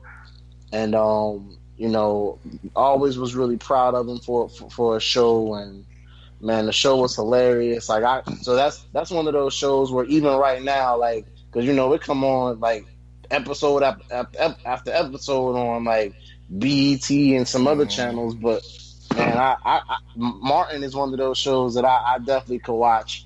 3 or 4 straight episodes and be acting out the episodes or reciting the lines, because some of them got it's classic shit. Yeah. You said 3 or 4 episodes. I can go 8 hours on Andy Griffith, so I got you beat. But go ahead, man. I can't spend 8 hours doing anything. Yeah. But I think the dope thing about Martin, like, at least to me, because Martin's definitely in the conversation for me. Sorry, Andy Griffin. But like, just for one, like you said, it was the time, and it was so relevant to us. At the time we were growing up and going into adulthood. But like you said, the jokes and like the storylines. Not only that though, and the characters, but like all the cameos of like hip hop artists that would show up on the show. So like Method Man, Big was there, Kid and Play was on, Yo-Yo. Like it was always like these guests, and they would just pop up on the show, and it was dope. I think it was kind of a voice of our generation. So Martin's definitely in the conversation for me. Absolutely, man. Absolutely. Tom Stevens. Yes, sir. What's your favorite sitcom of all time, sir? Man, I love Andy Griffith. I flat out love Martin, and I guess I go with something different. And I flat out love Seinfeld. Yeah. I could just, man, I love Seinfeld. Been hilarious. I could sit there and I could just channel surf from all 3 of those and just watch them over and over and over. And Sanford and Son. But probably I'll go ahead with something different. I'm gonna go with Seinfeld. Seinfeld, it was just hilarious, man. Yeah, Seinfeld was a good one. For me, Seinfeld ain't funny, but I could watch. I won't turn the channel kind of thing. Yeah, Seinfeld hit you with that dry humor. Like, it's a different type. It's a different type of. Yeah, and it was a show about nothing. Like, it was just. It's kind of like yeah, so observational. I like Seinfeld. I kind of like Like I won't stop what I'm doing to watch Seinfeld. But if I'm doing nothing, I'll watch it. Yeah, you know what I'm saying. Yeah. So, but I like it. George is one of my favorite characters, like, of all in the sitcoms.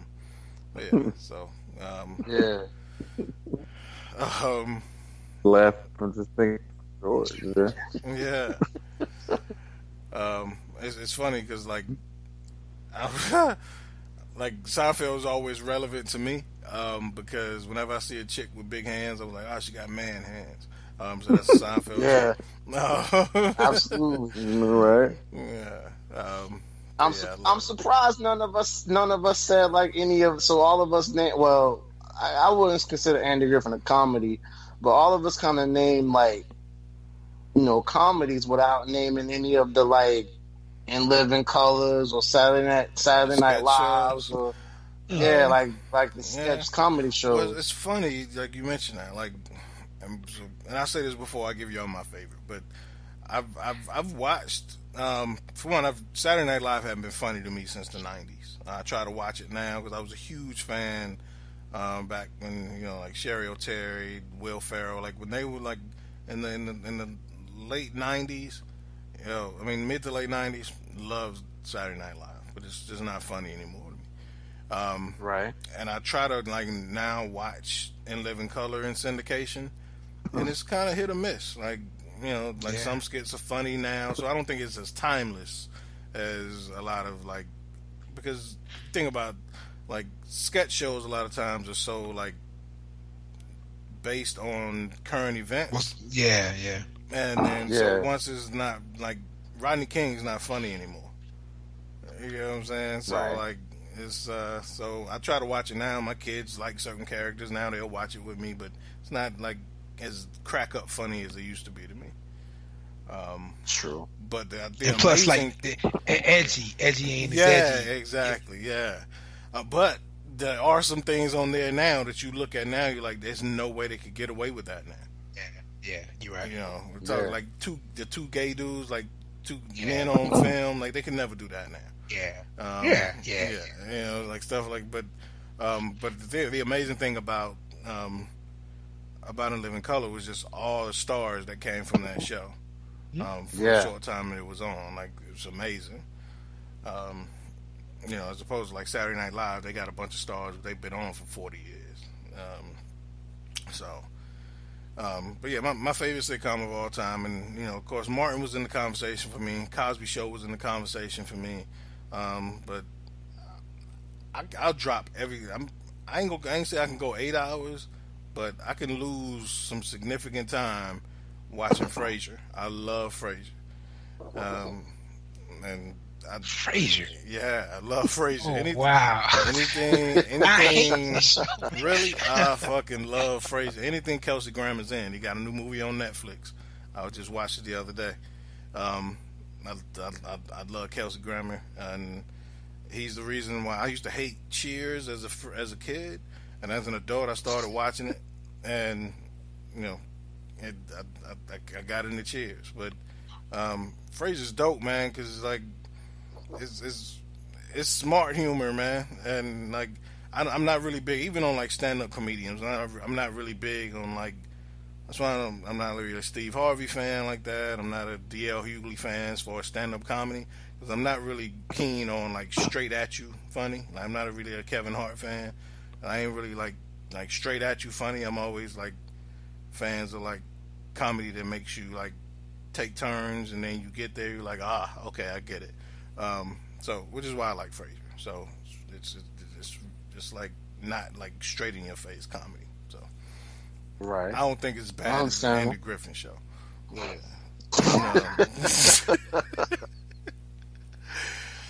Oh man, Keyonne, I think you won that one. Man, Griffin's the shit, man. You need to go hang out with my pops. The black and white ones, they start losing me a little bit when it got in color, but the black and white ones, I love. I don't think I've watched. I think I may have watched a full episode of Andy Griffin back when I was like, maybe I was like 7, and I was spending the night at my grandma's house and she was watching it, and I had no choice. But so I ain't really paying. So I've never like intentionally watched the full episode of Andy Griffin. I never knew it was like good. Like I did 3 days ago. Wow. Hanging out with my grandpops. Yeah. At his crib, like that's what he watching. Yeah. And I'm watching about 2 minutes of it before I decide I'd rather take a nap. Exactly. I'm taking a nap, or I'm lining up the kitchen chairs and making a train out of them or something like to get out of this. I don't know. But like I literally be going somewhere and they'll be on and I can't leave. I'm talking like now. I cannot leave until the end of the show. I got to watch to see what happened. Like even though I've seen it already. That's weird, yo. I ain't gonna lie. So do you watch it before or after Judge Judy? I like Judge Judy too. I knew it. Anybody watch Andy Griffith like Judge Judy? I like Judge Judy. Nah, I don't like Judge Judy. And Murder, She Wrote. Nah, I can't. And Cagney and Lacey. And Matlock. Yeah. I get down with all of those except In the Heat of the Night. Judge and Judy. in the Heat of the Night too. Yeah, I get down with that too. No doubt. Wow. I can't watch any of those 80s shows. Andy Griffith's not 80s. Andy Griffith's like 60s. Yeah, that's like the 40s, man. Yeah, Ain't no 40s. But it brought you into all those other shows, Cagney and Lacey and Matlock and In the Heat of the Night and man, Texas. Golden Girls. Yeah. Man. Texas Ranger. Chuck Norris. My wife like Golden Girl. Golden Girl. I like that. Wow. Golden, yeah. Wow, oh, man. I can't look at that so much. Wow. I used to rock with all of that though. Man, my grandma used to watch that shit non-stop. It's like, Yeah, mine too. I used to rock with all of it, man. yeah. Wow. Slobbing laughing over Blanche and Marge and them. or whatever their names were. Oh, you got it. She's trying to front. You know the characters. Right. Nah, I mean, I watched I Golden couldn't- Girls because Golden Girls I was couldn't kind of remember funny. if it was Marge. I couldn't remember if her name was Marge, but I definitely remember Blanche and Rose or whatever. But I mean, I got two grandmas. What do you mean? Yeah, right, yeah. Like Golden Girls was one of the ones I was like, okay, I can like this is if I gotta pick my poison, I would pick that one. Like Murder She Wrote and Matlock and man, I never liked Murder, She Cagney Wrote. and Lacey. Heat of the Night, Grandma killed Heat of the Night. Oh man, Yo, I hated I'm that gonna show. kill either tonight, man. I couldn't stand that shit. Me neither. Hey, all of that stuff been And the- straight, man. But And the black dude on there, she used to be crushing on him and shit. Like, man, man, all that joint went straight, man. But Walker Texas Ranger was too Walker, much. Texas Ranger. I hated that show. Chuck Norris. No. Man. I hated all that. If it wasn't Knight Rider and Airwolf, I wasn't watching. I liked it. Yo, I watched Airwolf the other day. I wasn't watching it. You watched what today? Like a week ago, but I couldn't. The graphics is like corny as hell now. But at the Yeah. time, I cleared my day. Yeah. And yo, I kick myself for this now because I know better. But Dukes of Hazzard, I could watch that shit all day as a kid. As a kid, Yeah. Confederate flags.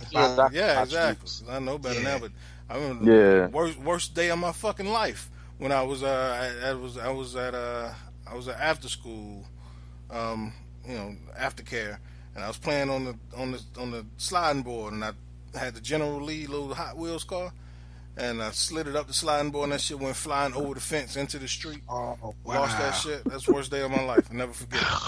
I cried so bad, my pops took me back out there in the street looking for it. Like, it was miles away from the house. My pops was like, y'all ain't never fun. Never Wow. found it. Yo, worst day. I'm like, you know how there's some things you remember? I'll never forget Yeah, that. that's crazy. Yeah. So, I don't know. So, follow up to that before we get into trivia.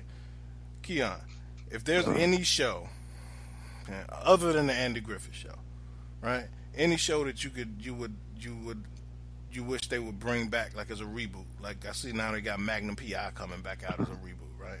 Hawaii Five-0 did the same thing. So is there any show you would want them to like bring back, either with the original cast or with a new cast? That's a tough one. I would like them to bring back. I was just thinking about this the other freaking day, and I can't remember. I would to do over. Maybe Fresh Prince would be interesting to see how they evolve. Because what I loved about the Fresh Prince was his character evolved. Like you look at the old Fresh Prince, he was raw, street. He got used to money. Yeah, he got that was really cool how they evolved. So Fresh Prince. Okay, that's a good one. All right, Thomas, how about you? Man, it'll be mad dope to see for them to bring back New York Undercover. Man, yeah. Oh yeah, I like that. That was my joint. That was my joint. But something that was more recent, I have no idea why they took off. It was kind of like a chick show, but Hawthorne. Was y'all watch that joint? It was Jada Pickett series. Like she was a detective or something, or head nurse. Like she was a head nurse in the hospital or something. I know. Yeah, man, that joint sound like was a porn.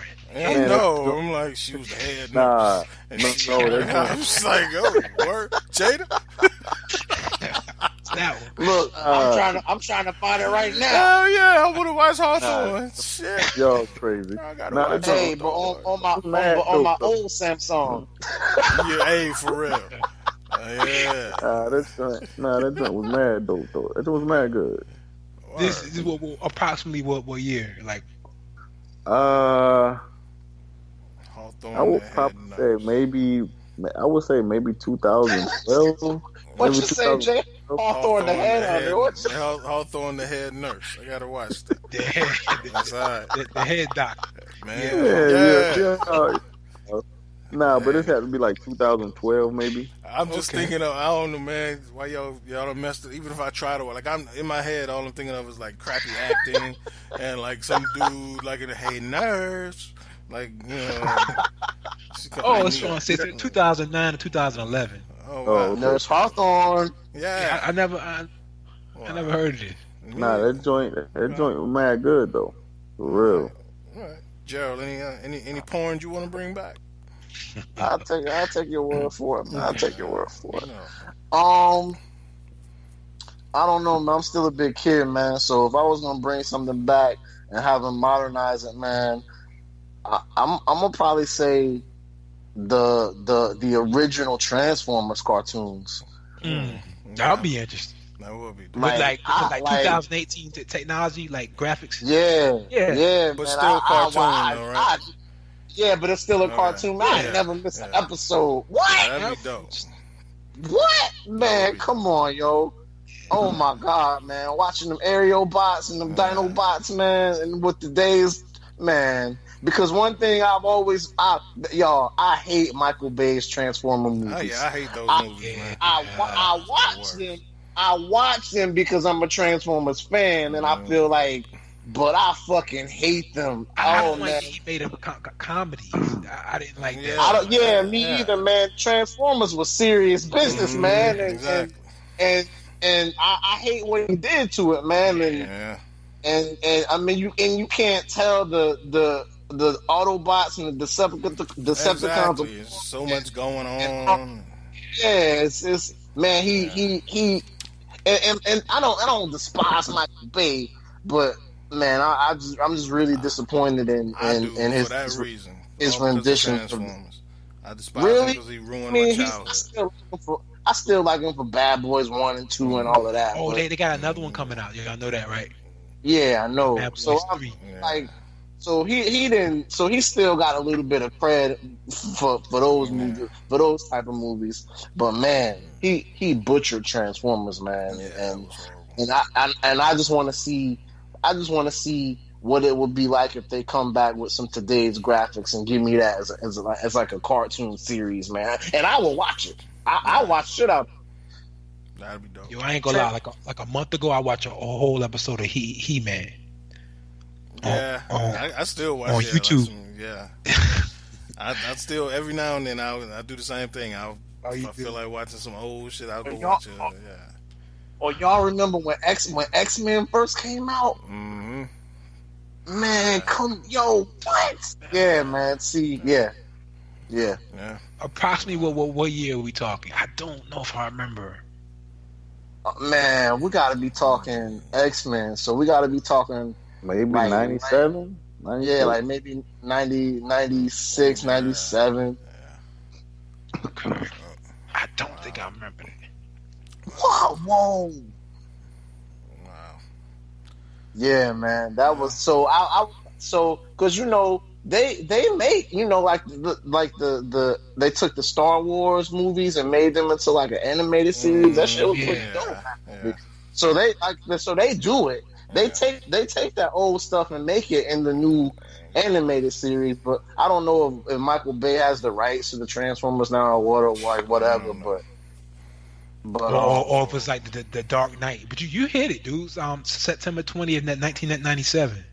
Your memories like mine. Stuff that affect me, I can remember the year, like songs or whatever. But yeah, absolutely. Well, it says 1992 to 1997. Well, I knew it was in that range. Yeah. Because I was a kid when I started watching it, and then I just didn't stop until the show ended. Yeah. Like to me, if they could bring back a different world and like modernize like as them grown, and that would be dope to me. Well, their creator has a few problems right now, so I don't know if that's going. That's what I was about to say. If got his hands tied. Yeah, outside of that guy,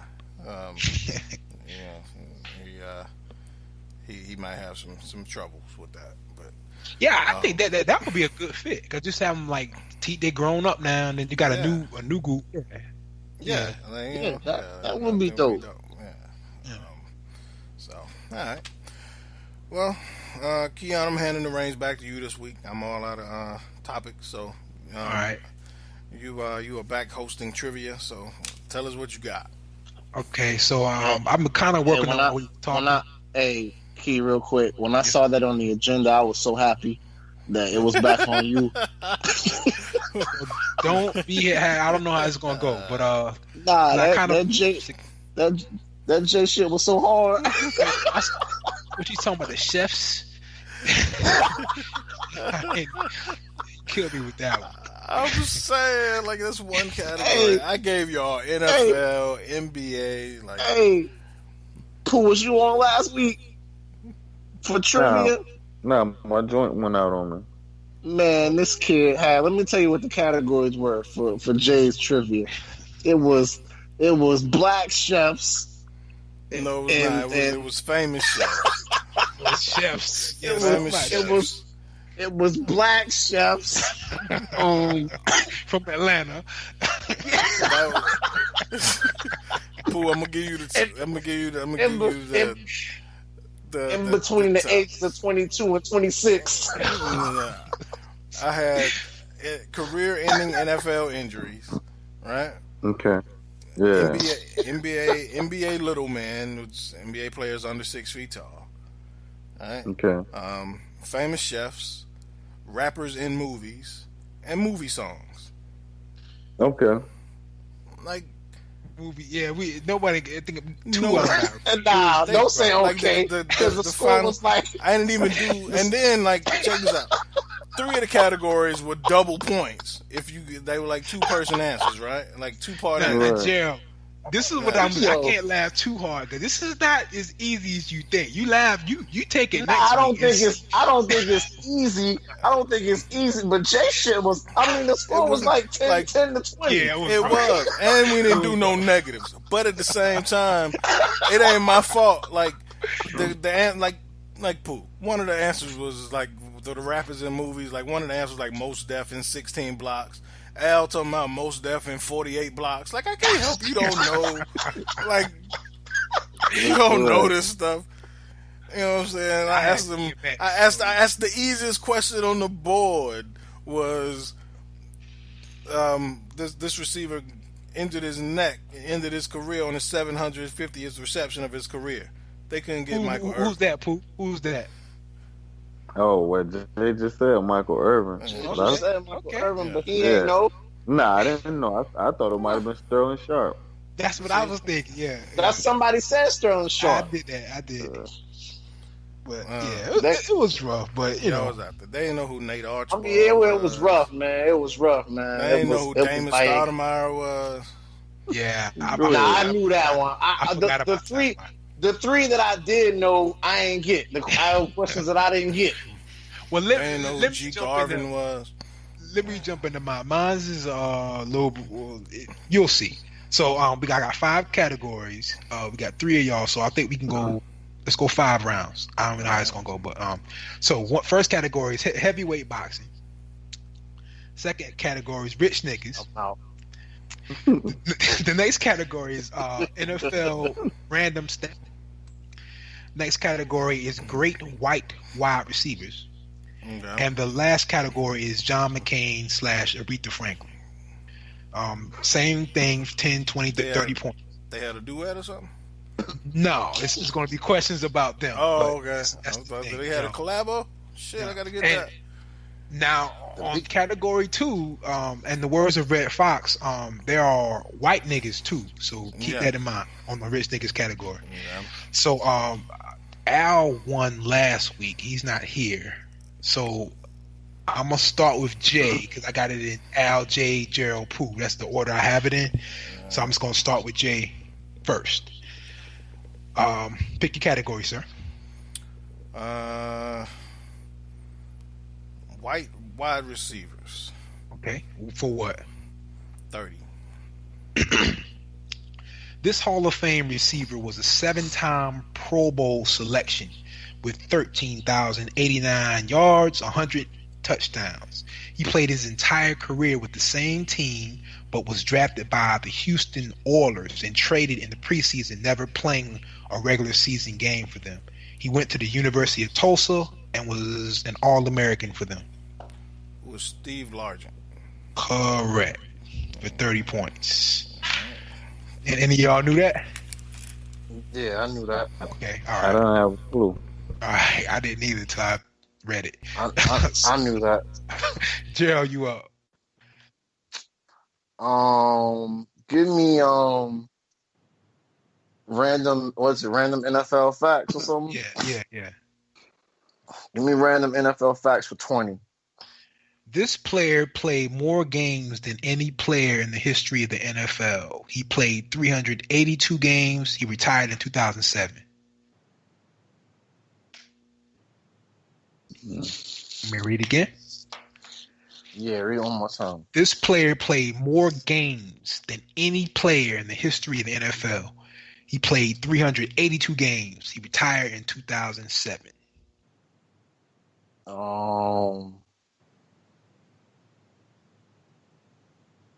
Dang, I feel like I should know this. 10. Y'all know this?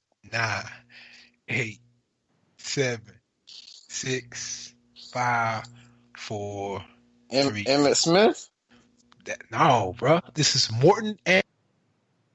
Oh shit! I should have known it was a kicker.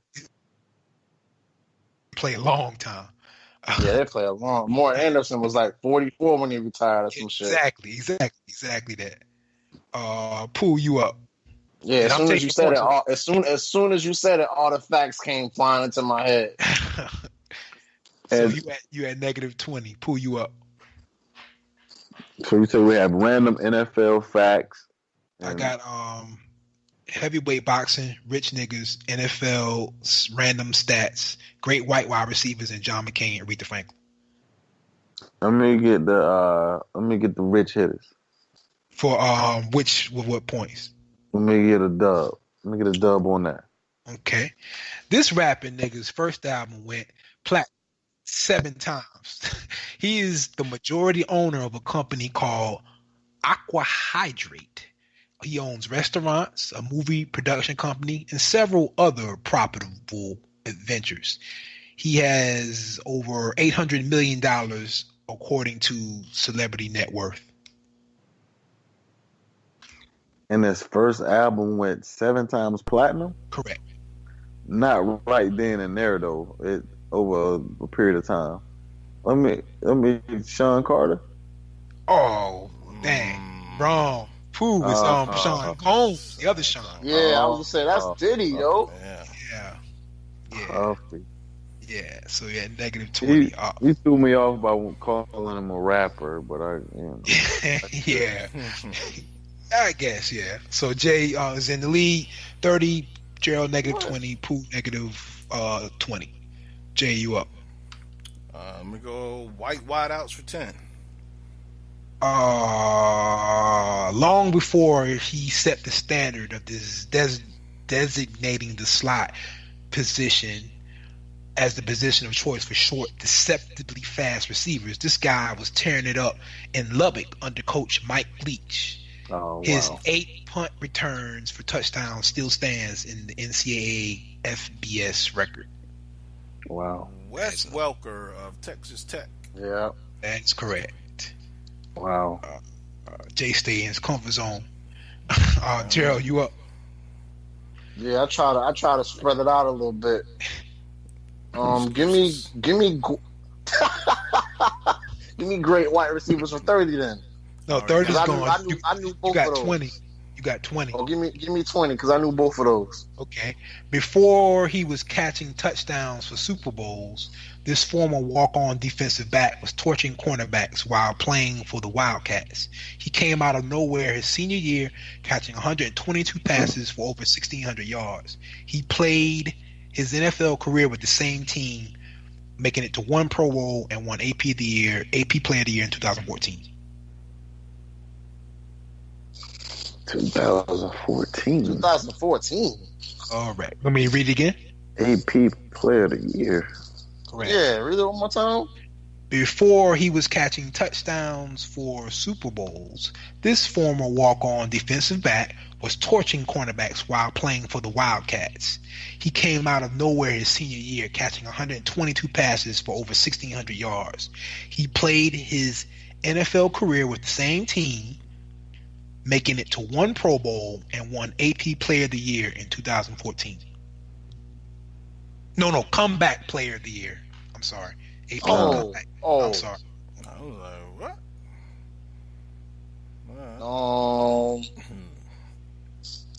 Dang. 10, 9, No, this 8, 7, 6, 5, 4, 3, 2, 1. I need an answer. Man. I'm about to bump you out. I done went to 0. I don't know. You didn't give me a guess. He's white. He plays wide receiver. you can't give hints after 0. I ain't giving a hint. That's the name of the category. I know, but it's after 0. All right, so it's over with. It's over. The answer is Jordy Nelson. Yes. Come on, Kansas man. State. You could have said Don Beebe. Like, don't guess. Just throw something out there. All right. But the guy that I was thinking that it was switched teams, so I was like, man. And Jordy Nelson just switched teams, so he played his entire career with the same team. He hasn't played yet. Yeah. Wow. Yeah. Let me get the rich hitters for the bank take for the 30. 30. This nigga has a fortune value at $225 million. He's one of 9 children. He dropped out of school at 16 and became a rapper, but made his fortune in Hollywood. His top grossing movie was Transformers: Age of Extinction. Transformers. I ain't watching any of them joints. Transformers. Extinction. A rapper. He dropped. Hit me with that again. This nigga has a fortune valued at $225 million. He's one of 9 children, dropped out of school at 16 and became a rapper, but made his fortune in Hollywood. His top grossing movie is Transformers: Age of Extinction. And this is a rapper. Yeah. Oh, okay. Marky Mark. You right, Pooh. Marky Mark is correct. Mark Wahlberg. Yeah.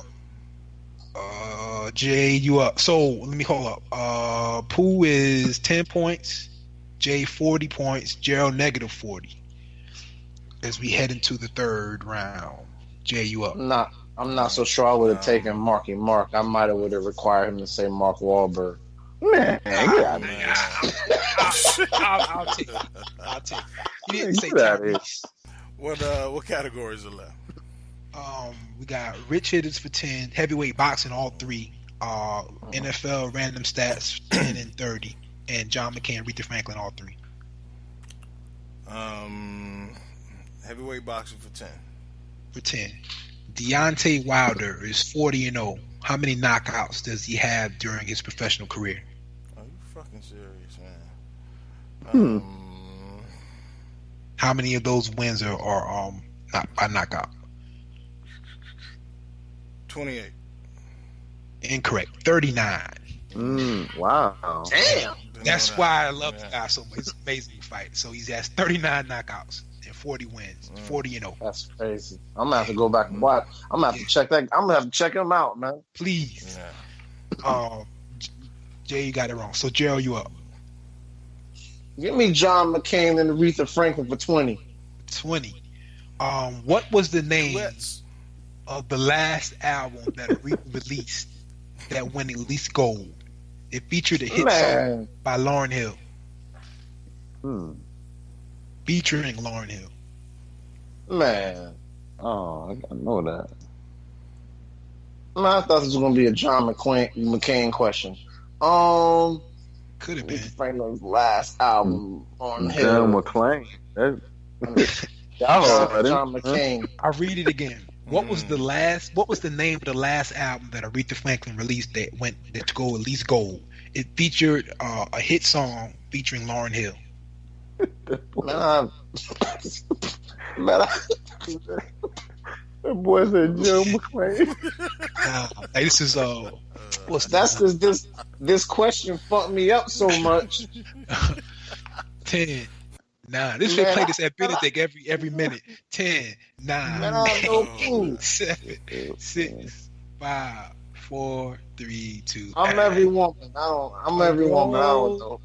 It's still a rose, Yeah. baby girl. You're still a flower. You don't remember that? Hell no. Dang. They played the Big DM play that over and over. All the time. Man, I stopped listening to the radio in 1997, man. Song, but the name of the album was "A Rose Is Still a Rose." So you ain't got nothing right this week. Yeah, I'll pull you up. Thank you, Jesus. Let me get that. No Bible questions. Let me get that. Rich hit for the DAs. This nigga signed a $68 million contract extension on February 27th, 2017. He received a $19 million signing bonus, which is the guaranteed portion of his contract. And in 2018, this nigga will earn a $6 million roster bonus if he is on the roster on the 5th day of the league year. And in 2019, he will receive $2.5 million roster bonus on the 5th day of the league year if he's still on the team. Who is this nigga? Wow, this kid ain't giving me nothing. You give me nothing. Nothing. All of them kids sign these deals. Give me that one more time. Give me that. He didn't redo a deal or nothing. You ain't saying none of that. This nigga signed a $68 million contract extension February 27, 2017. He received a $19 million signing bonus, which is the guaranteed portion of his contract. In 2018, this nigga will earn $6 million roster bonus if he's on the team on the 5th day of the league year. And in 2019, he will receive a $2.5 million roster bonus if he's on the team the 5th day of the league year. Who is this nigga? Julio Jones. Incorrect. It's Antonio Brown. So that. And we, as we enter the 4th round, Jay has 30, Gerald negative 60, Pooh 0. Jay, you up? Y'all want to go to 2 more rounds or stop right here? I'm coming back. All right. Jay, you up? Jay, we good on time? Yeah, we're good.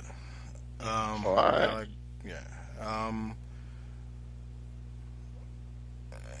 NFL random facts or stats, whatever you said, for 10.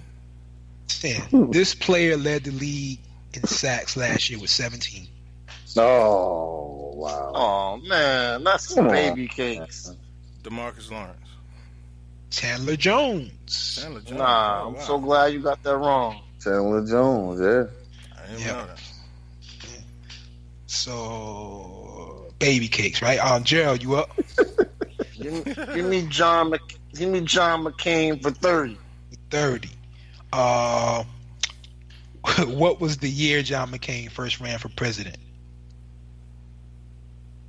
Come on, Gerald. The first time he ran for president twice, and the first time he lost to George Bush.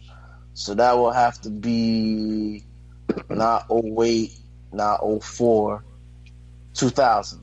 Correct. You got that right. I've been upset at you. That's a layup. You are correct. Pooh, you up? Let me see. Jay's at 50. So 20. Jay's at 20. Jay's at 20. Okay, so let me chip away. Let me get the random stats. What are the NFL random whatever stats? 30. What do we have? We have the 30 and the 20, right? No, just 30. I'll reiterate. Okay. We got heavyweight boxing for 20 and 30, NFL random stats for 30, and John McCain for 10. You know what? Let me cast my line at the heavy. I don't know nothing about boxing if it ain't Mike Tyson. Never mind.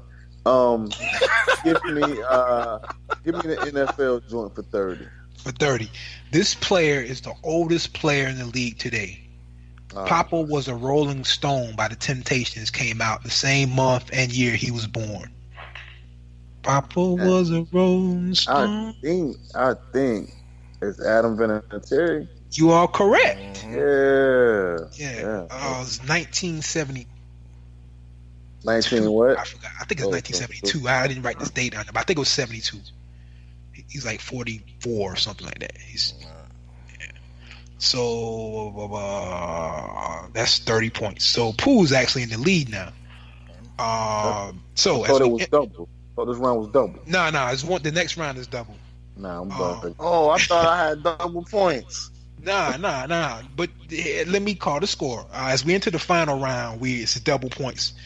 Pooh's in the lead with 30. Jay is in second place with 20, and Gerald's last with negative 30. And it's double points. So Jay, you up. All right, what all is left? Boxing for 20 and 30, and John McCain for 10. Which is 20. For 20. Since 1921, which was the beginning of the sanctioning bodies, this champion has had the most consecutive title defenses of any boxer. So basically, I'm explaining the question. In 1921 is when it kind of like all came together. So after that, let's call it like the modern era, I guess you could call it. But this player has the most consecutive title defenses of any boxer. Man, that's a tough one. And this is any boxer, this is just no division. Right? That's correct. It's just heavyweight. Oh. Okay. Since 1921, which is the beginning of the sanctioning bodies, this champion had the most consecutive title defenses of any boxer. Oh man, I want to say, damn. 10, 9, 8, 7, 6, 5, 4, 3, 2. Vladimir Klitschko? No, it's Joe Louis. Joe Louis. Oh, I knew I was having between Klitschko and Jake LaMotta. No, it's Joe Louis. I mean Rocky Marciano. I mean not Jake LaMotta. Damn. Yeah, Rocky Marciano's banging around in my head too. I think he was a little before, if I'm not mistaken. He had some era before, but Joe Louis' whole career was like after 1921. And so Jay's at negative 20. Gerald, you up. You got two questions left. You got heavyweight boxing for 30 and John McCain for 10. And that 30 is double, right? That's correct. Well, how many points does Thomas have? Pooh has to. You would actually tie him. He has 30, and you got negative 30. So you would be at 60. You would tie him with if you went that. And then he has to answer. Okay, let me. I don't know a lot about boxing, but he got 30. He has negative 30, but he would get 60 if he got the 30 right. Hey, well, shit. Give me the negative 30. Let me go for the dub. Okay. So, what year did Mike Tyson? Rather, my bad. Oh, this is actually the Daily Double. So okay. you could actually get double. Double because it's two questions. What year did Mike Tyson first win the heavyweight title? Oh, you got it. Come on. For extra points. Who was it against? Oh, you gotta be Come kidding on, me. man. Man, I would have. Wait.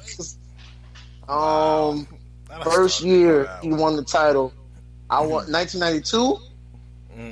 Negative 30, and you can. That's 1986. I started laughing. 1986. And who was it against? Damn, I should have went with this one. Shit. Me too, Man. Me too. You said 92. I knew 86. Why that 92 stuck in my head though? That's What busted. happened? That's around the rape charge era. He was on coke messing with girl. He wasn't that.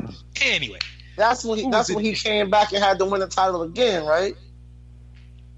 who's the title against, man? You didn't I don't remember. It's Trevor Berbick. Man. Trevor Berbick was also the last person to fight Muhammad Ali. That was Muhammad's last fight. He beat him.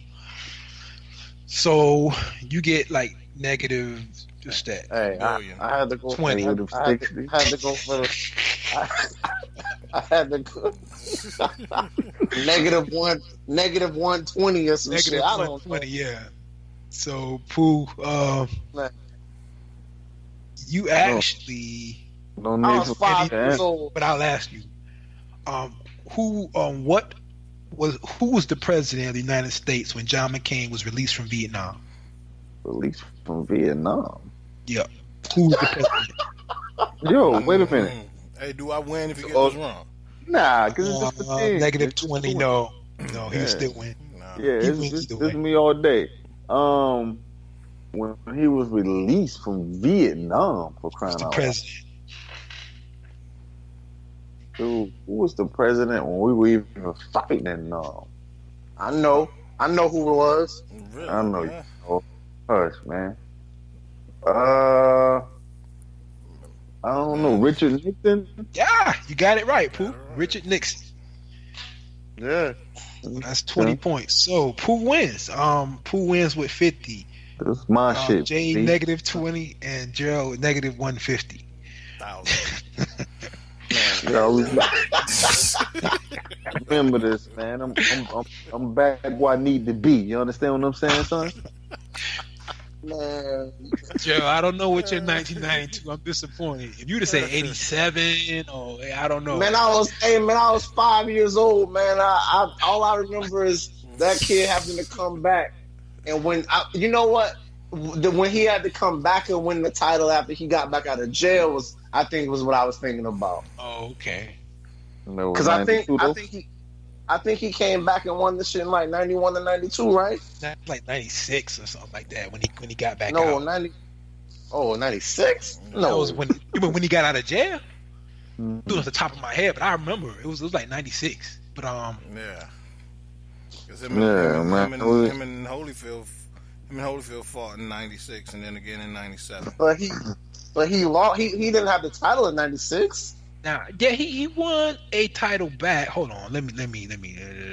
He had 2 stints as the heavyweight champ. He fought that kid Bruner or something, right? Yeah. No, but he wasn't Frank champ Bruno. though. He wasn't champ. Yeah, he wasn't champ though. He fought Peter McNeely. That was Yeah. the first fight, and That was Buster. But Baptist. Peter McNeely, that was after 96. Or in Yeah, 96. Well, Mike never regained. He regained the title in 1996 March. Yeah, I know he regained the title. From who? Frank Bruno. Frank Bruno. Oh, Bruno. the- Just like we the said. WBC. Yeah, cause Pac did the intro music on that one. And Oh, I can't see the year he 92 is when he went to prison. I Yeah, knew that's what I was saying. 92 was stuck in my head for some damn reason. Yeah, and then 1995 is when he fought Peter McNeely. So yeah, 'cause I remember I was in high school. We was watching Yeah. that. So yeah, but anyway, Yeah. Alright, well, Oh. Thomas, you won. And he actually did lose the title. He lost. So him and Holyfield was a title fight. yeah, Yeah. he bit him. I think that was the fight he That bit. was the second one, yeah. Oh, the second Yeah, one. he bit him. He bit him the second fight. Yeah. First fight, he just got his ass kicked. Yeah. Man, all right, I'm true. Alright. Thomas, you All won. I can say is true. What you got for me, parting shot, sir? pouring shot, man. I've been my son. He's been actively playing football, tackle football for over about a year now. So I've been waiting on this moment. Last Saturday, he's in the jamboree, so I've been yelling at him, "Hey, you got to hustle, run to the whistle, this, that, and the third play's not over." So I'm yelling, screaming in his ear all the time, practice. Once he break through the block, he may loaf a little. I'm like, "Hey, something can happen. You got to run to the ball. Anything can happen. You can get the ball. Blah blah blah blah blah blah blah blah." So he breaks through the line of scrimmage, in the scrimmage, and the quarterback is scrambling back and treating. And he cuts back and Carter nails him. Pow! The ball go flying up. Carter catches it. Boom! Laying on the ground. and Carter, his jersey's in red. You know, the team jumping up and down, the coaches jumping up and down, and the ref said white ball. What? So yeah. So we're going bananas. So he was like, Dad, that felt good. So today in practice, man, the kid was complete animal. The kid couldn't be blocked. He was mauling people to the ground. He was finishing blocks on the old line like 4 or 5 yards out of bounds. You know, they was trying to double team him, cut him. He initially tried to jump over a kid. He flipped. He was like, oh no, that didn't work. So then he pushed the kid down, running by, making the time. I was like, wow, that kid out of control today. Yeah. So so we were riding in the car, and he was like, yeah, Dad, you know, he said, I really got tired of you yelling in my ear. And I was like, oh, okay. I said, okay. He said, on my way to practice, I thought I'm gonna practice as hard as I ever practiced before. And he said, and I wanted to see what happens. And I said, oh, okay. And, you know, I asked him, did he enjoy it? He was like, yeah, you know, I love it. You know, I'm going to do it all the time. Because they gave him standing ovation, and the coaches loving and hyping him up with the team. And they asked him to break the team practice down. And so, man, I just been waiting on it. And he told me, like, Dad, it just clicked in me. And I just been waiting on that, you know. So I felt pretty proud about that. That's all right. That's what's up, though. Deacon Carter. So he playing. I thought you said he was running back. So now they moved. No, that kid ain't no running back. He's always been like Carter's like 5'4", 5'5", like 155. Okay. You know, 140. And the kid just turned 11. So yeah, exactly. Like me and the kid with the same shoe. You know, did you tell me that, or did I imagine that he was a running back? You had to imagine that. Well, that was me. You know, in my heyday. Okay. That's but right.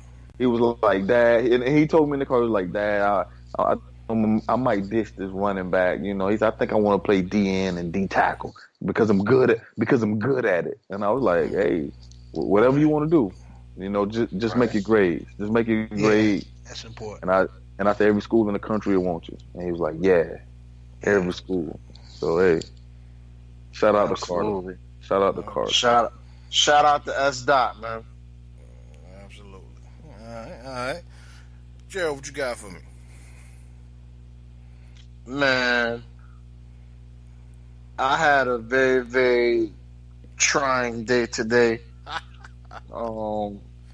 It was not a fun day for me. I spent literally at least 6.5 hours at the DMV. Oh yeah. And if you guys don't know what that's like, I don't wish that upon anyone.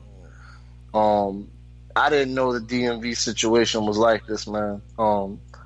It's been years since I had to step into a Department of Motor Vehicles, but man, I got there, man, and there was a line outside, and that's just the line that you stand in to get into the building.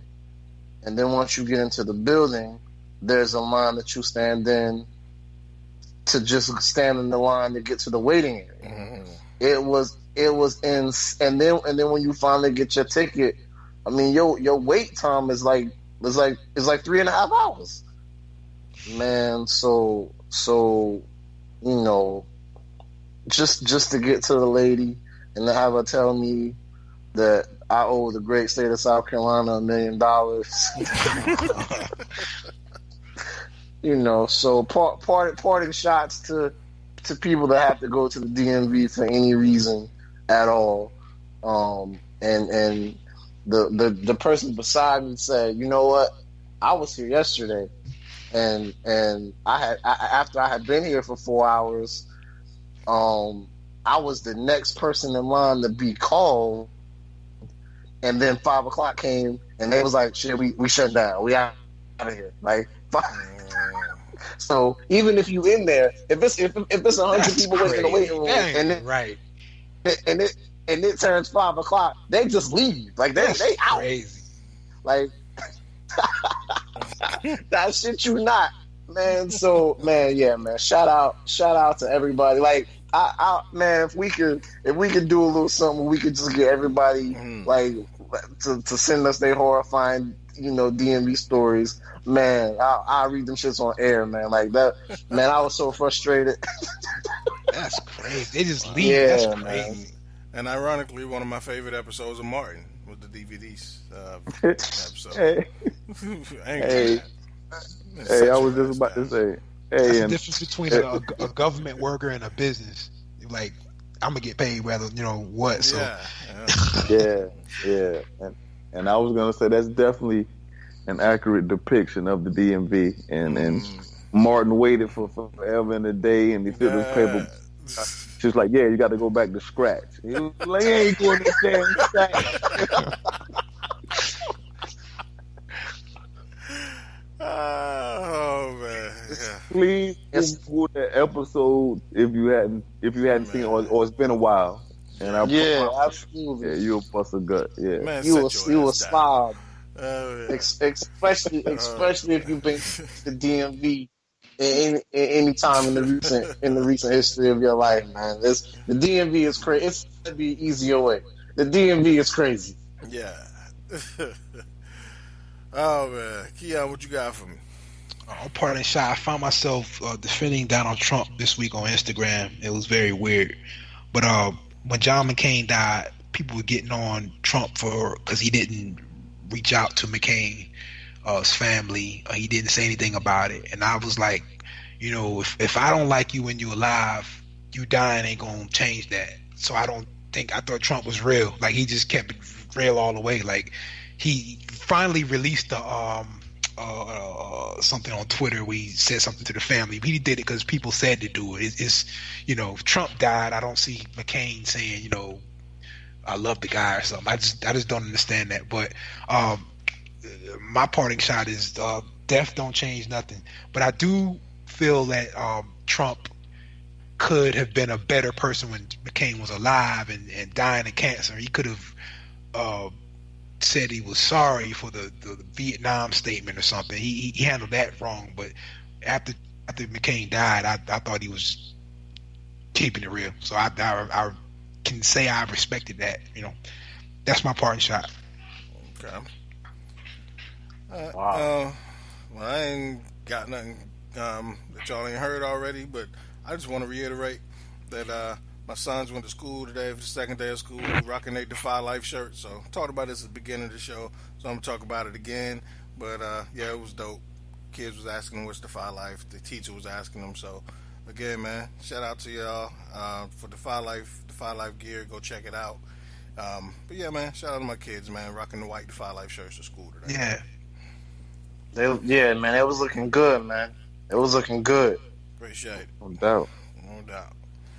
It wouldn't be a show if I didn't say it, man. If you're not messing with Defy Life, man, what is your life about?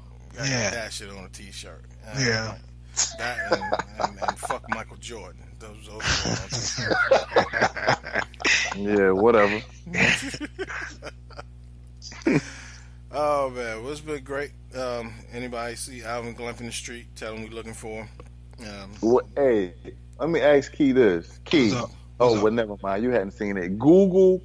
I mean, go to YouTube. Look at AP carries over the preseason. Oh my goodness! He's not done. We'll see. He fought from done. All right.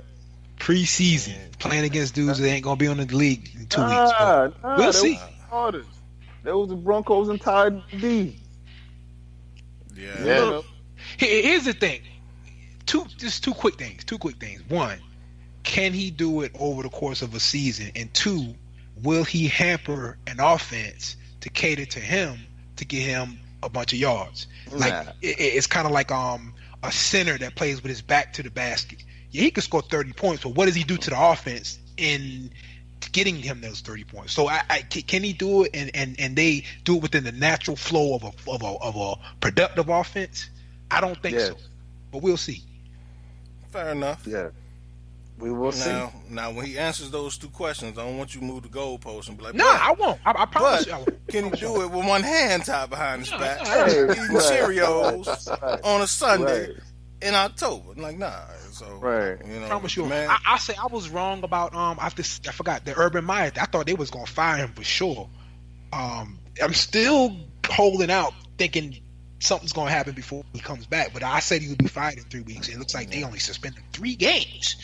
So I'm shocked by that. I was wrong about that. But if I'm wrong, I'm wrong. But we'll see.